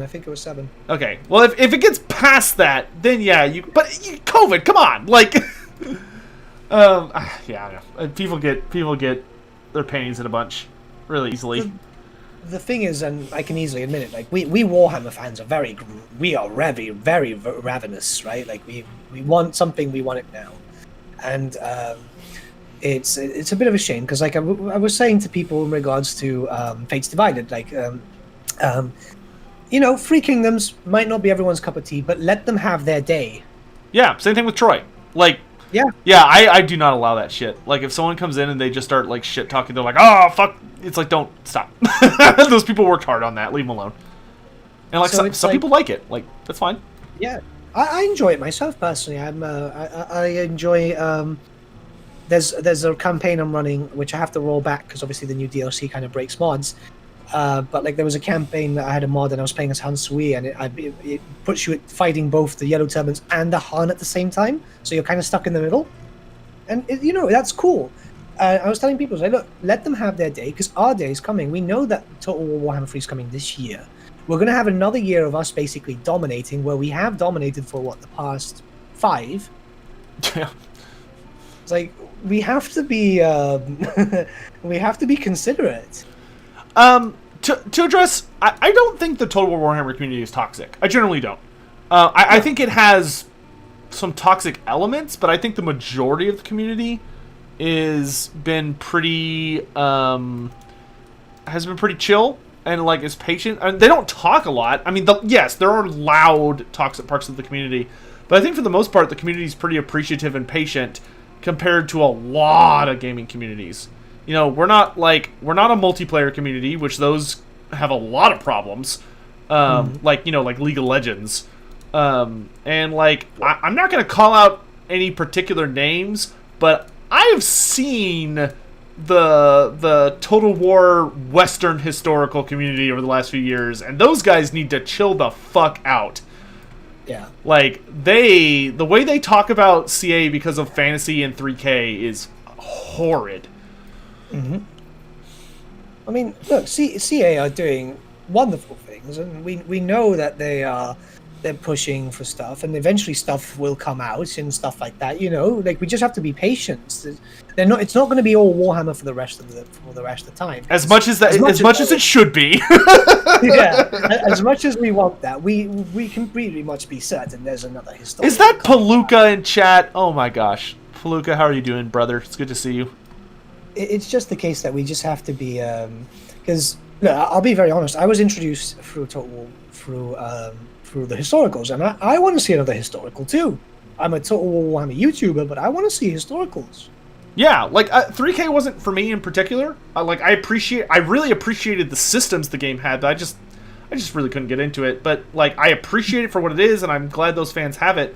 And I'm excited to try what the next new like mainline title is, like whether it's like Medieval 3 or Napoleon 2 or whatever the hell it's going to be. I'd love a Medieval 3, to be honest. I wasn't too into Napoleon. Funny enough, it's the actually only Total War that represents Gibraltar, because you can play as Jib. As what? Oh, Gibraltar. Yeah, gotcha. Yeah. I was like, who the hell is Jib? Yeah, the Napoleon campaign actually has, you can actually start to play as, you can play as Gibraltar there, because you have to like, you start in Jib and you have to start working, I think, with the Portuguese to fight against the Spanish. Cool. These are words I know. my European history is pretty ass. I mean, it's a big thing because a lot of people, like, I think a big reason why people want Medieval 3 and so on, like the European fans, is because they want to see they want to play as their countries, you know, and it makes sense. Yeah, I guess that's something Americans just don't relate to. Like for us, like the only time you see Americans as playable is World War I, World War II games. That's it. Could be an interesting thing in the future. Like I have this theory that eventually, maybe years down the line, we might see like a 40k total. Well, yeah, I 100%. I actually think 40k is after fantasy. Like I think it's gonna go fantasy 3 and then a big historical title that's like classic to really like feed that nostalgic itch a lot of people have, like either Medieval 3 or somewhere in that ballpark, and then it's gonna be 40k. 40k would be fucking fun, to be honest. Because I don't think they're gonna do themselves any favors by like trying to build up to it. I think they're gonna be better off doing what they did with Fantasy, where they, after Fantasy 3 wraps up, though I think Fantasy 3 will have a pretty long development cycle. But you can also run. I honestly think you can run a pretty chill crew on Fantasy for just DLC. Yeah. You're like, okay, we're not doing any more headline titles for Fantasy. We're only doing DLC. We can move a lot of that team to 40k to really start developing. Because, I mean, let's be honest, back before Warhammer, like during the days of Shogun 2 and Rome, like the idea of monsters and magic and flying monsters in the Total War genre was completely fucking witchcraft. Yeah. Yeah, no, definitely. But there was always a powerful demand for it, because I mean, we ended up getting Botep for Warhammer Fantasy. That was a Medieval 2 mod. Third Age and DAC 2. Those are fantastic Lord of the Rings mods. Oh yeah, I think there's a good Game of Thrones one too.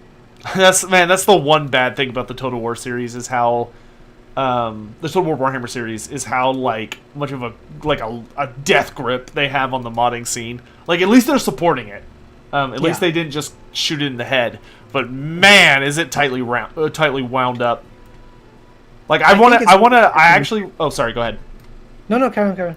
I've been desperately wanting to mod in the Blood Bowl 2 Kroxigor model to replace the ones in Total War, because I think it's a much better model and is more indicative of what a Kroxigor should be. And getting that to happen is like trying to fucking divide by zero. Yeah. Not because it's hard to do. It's actually very easy to do. But you have to get approval to do it. And oh my god, it is hard. It's a weird thing. I understand, like, obviously, because a strong contender here is that GW is very protective of their IP. Unless they're selling their video game license. But yes, carry on. Yeah. So they want to be very careful. But it's a shame because, like, I honestly believe, especially during the content drought that we had between Twisted and Twilight to leading up to Twisted and Twilight, right? That the modding community itself kept the life going for Total War Warhammer 2. There was a lot of awesome mods being Oh yeah, released. undeniably. And it's like, if they could have a bit more like freedom, I could only imagine. At the same time, though. Oh, go ahead. Sorry, I keep interrupting you. No, finish your thought. No, stop. Finish your thought. No, right. So what I was saying is, like, I could only imagine what type of stuff they'll bring in, because there's probably some stuff that maybe CA and GW don't want to bring in, because at a certain point we're going to get to the point where there might just be a very small handful of units which is like, oh well, there's no point bringing it in, but a fan specifically would love to see it in, because we all have a favorite mini, don't we? Yeah, absolutely. I've always stood by this, right? Why the fuck did we get war wagons for the Empire when nobody liked them on the tabletop? Nobody really likes them there. I like the war wagons. I think they're cute.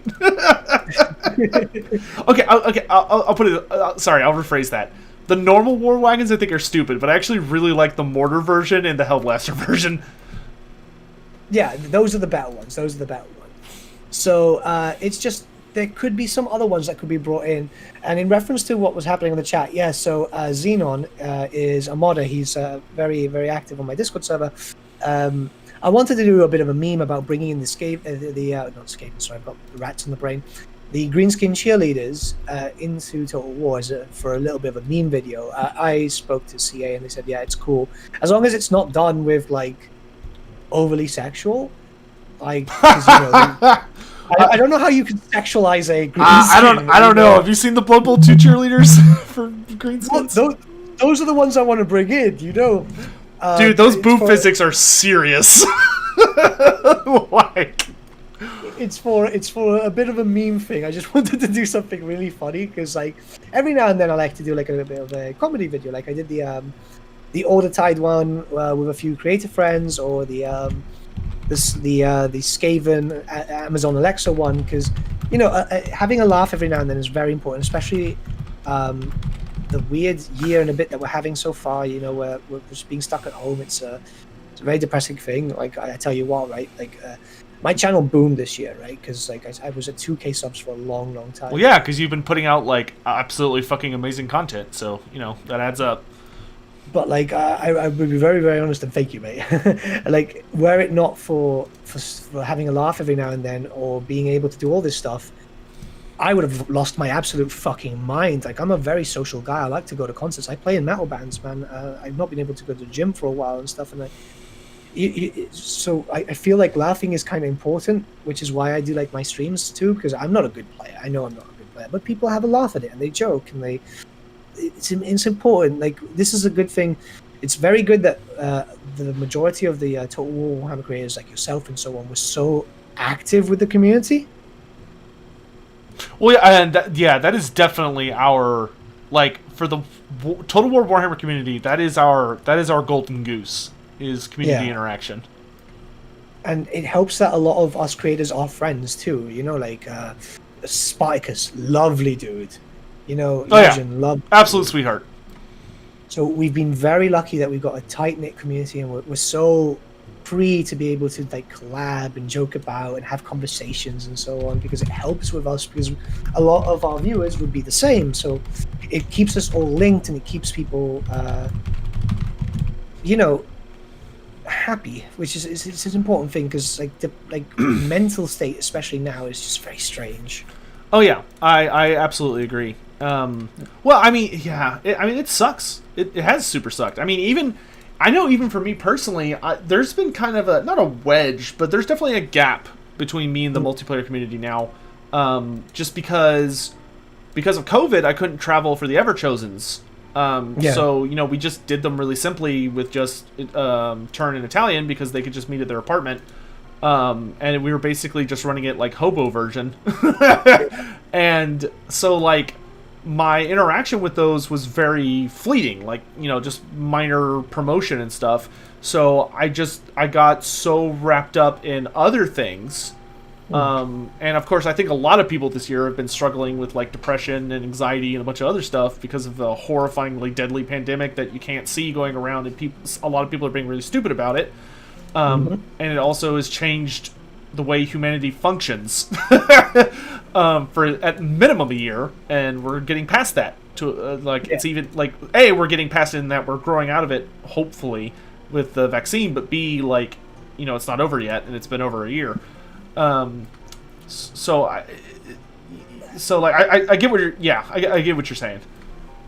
It's been weird. Like I work closely associated to my country's healthcare. I'm the one. I've been with my company building up the. It's basically the holding cells where we'll put the sickies in, essentially. Yeah. And you know, mentally, I've realized how people can be destructive, but not because they're trying to be destructive. It's because they're trying to stay away from this mentality, because they know if they stay still, they get bad. You know, it's a very there's always a double-edged sword in a sense with all these types of things. Oh yeah, we've just got aggressively stupid people where I live, but yeah. I mean, it shows that there's hopefully we've all learned as a people and humanity can be better, because holy crap, man, if I have to deal with another fucking lockdown and no concerts this year. I know, just upload us onto a server already. Get me out of the flesh. the Mechanicus were right, the flesh is weak. Okay, so I think the last thing we'll talk about, just because we've been going for a while and I'm sure both of us, your voices are getting run down. Do you mind us talking a little bit about where was I going with this? Oh, AOS. And also I want to talk to you really quick about have you tried Tabletop Simulator? Everyone keeps telling me about it, right? And I saw you play I think it's AOS Coach. Yeah, so I was going to say, I think that you and I should use it to play an 8th edition fantasy match. Do they have 8th edition stuff there? They do. Oh, yes, please. I haven't like mastered it yet. Like I have the AOS stuff, but I know it's there. I will try Gladius at your recommendation, but in the same thing, you know, I publicly challenge you to a 8th edition showdown. Please, I want a game. I want a game so badly. Okay. Well, we will consider that officially on the calendar once we get some stuff settled. Awesome. Like that would be fucking that would be fucking cool, man. Like like if it's got fantasy stuff, like if it's got 8th edition, because I know it's got Sigmar, and I know it's got 40k, because like I watch Noob Nath play a few times with 40k and so on, but like I want my rank and files, man. I want my rank and files. Yeah, I feel the same way. Like I like AOS, but everything moving in skirmish formation drives me crazy. That would be so cool. Like I would definitely be into that. Like it's on Steam, right? Like yeah, you just pick it up and then everything else is free. Like you just need the base game. Tabletop Sim. Oh, it's pretty cheap too. It's like $20, $30. I'm buying it literally right now. Bring AOS Coach to be the referee. I don't think AOS Coach knows shit about 8th edition fantasy. And maybe he does. I can't remember if he does or not. A large majority of AOS YouTubers, as far as I'm aware, mostly came from 40k, didn't they? Well, either that or they just learned about AOS. Like they missed out on the fantasy. I mean, fantasy's been dead a long time. Yeah, a lot. It's easy to forget that. I mean, it's been dead for 5-6 years now. Yeah. The thing is, like, harrowing. This is a joke that we have in Gibraltar and Spain. Is like Gibraltar and Spain are very behind on the times, right? So fantasy's still very new there. So you want to see AOS, there's tournaments everywhere. It's absolutely fantastic. I mean, Voldemort keeps telling me that he wants to come down and play a few games of Warhammer Fantasy. Thankfully, I've got a shit ton of armies, so he's got the pick. And it's just so good because I get my fix. Obviously, hopefully this year with the vaccine and so on, I can get back onto destroying people on the table because dude. I like, very much love that. You know? I am fully intending to start traveling once, like, because I didn't really travel before. But thanks to like YouTube and stuff, I can afford to now, and it's like I'm super excited to be able to travel to like cons and tournaments, and like hopefully get to like meet people in the community and play games. Like I really would love to go to like there's a big AOS community out in Washington and a big AOS community in Australia, but I would love to go to Europe and get in some like old fantasy games too.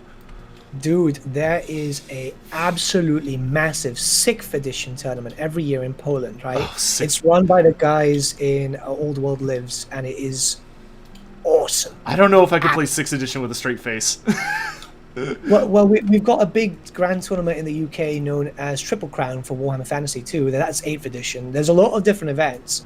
My goal, awesome. Once everything opens up, my goal is to go to Warhammer World, because you're still allowed to play Warhammer Fantasy there. You can book it actively and it's no problem. So I want to play a game there. I want to play a game at Warhammer World. Plus the food. Oh, you know, Amazing. I will never forgive myself regarding Warhammer World. The last Ever Chosen we did in person, which was last fall, not like this past one, but the one before that. I had a free day. Like, I had one extra day when I was in Horsham, where they were like, "Hey, if you want, you could go to Warhammer World," and I was like, "I'm pretty tired. Like, I'll go next time." And then fucking COVID just swoops out of the sky. Yeah. Oh, the regret that has haunted me since that day is so massive. I've been talking to my community about organizing an event like on the release of Old World to be there at Warhammer World on day one, just with a bunch of people and just play on release type of thing. It would be freaking cool. Oh, dude, that store is probably going to be insane when Warhammer the Old World opens up. Definitely. Like, that's if they play their cards right and it releases with like a good. I think the biggest thing I'm worried about for the release is that it's only going to release with like a handful of factions. Yeah. I really hope they come out of the gate swinging. Because like so far it seems like the guaranteed factions are Empire, Kislev, Bretonnia, Greenskins. Yeah. But I'm sitting like I've already accepted the idea. Like, I've accepted as a fact Lizardmen will not be playable at launch. Well, they already hinted towards the High Elves because they had the High Elf markings. That's true. That's true. I like the Wood Elves. Like, I feel like I feel like Bretonnia and Tomb Kings and Beastmen are the most important. Or like I think the races that were not playable in Fantasy or did not get proper updates or died with Fantasy need to go first.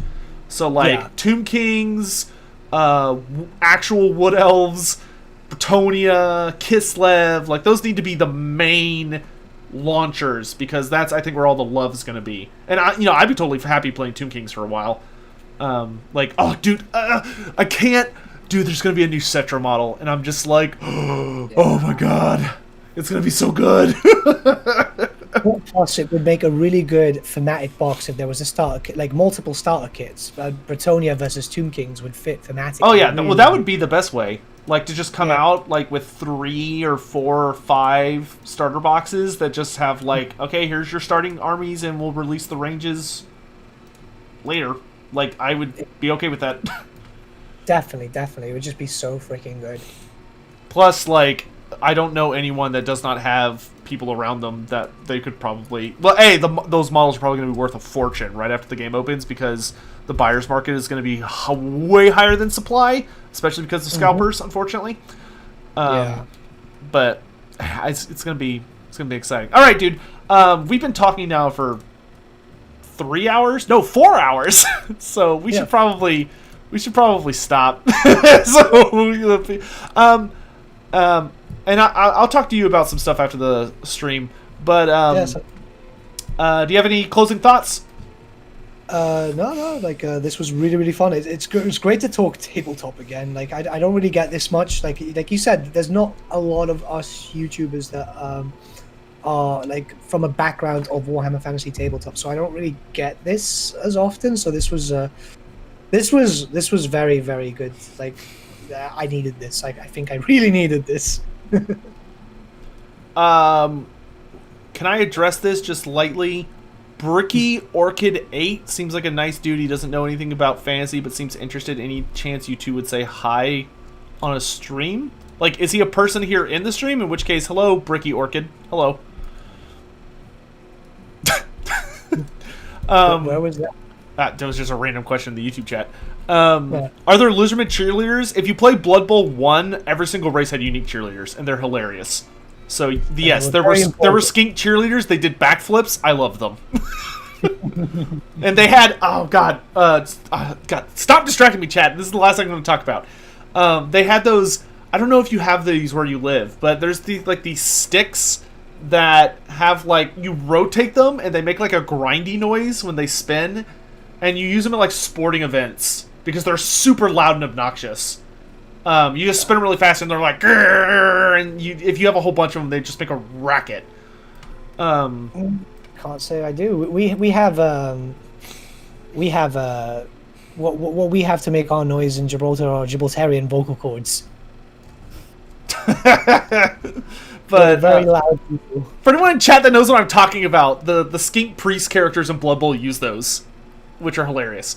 Anyway, so oh god, Blood Bowl 3 is coming out this year. Isn't that exciting to think about? Yeah. All right, so whatever, we're done. Thanks everyone so much for watching. Great Book of Grudges. Thanks so much for coming by.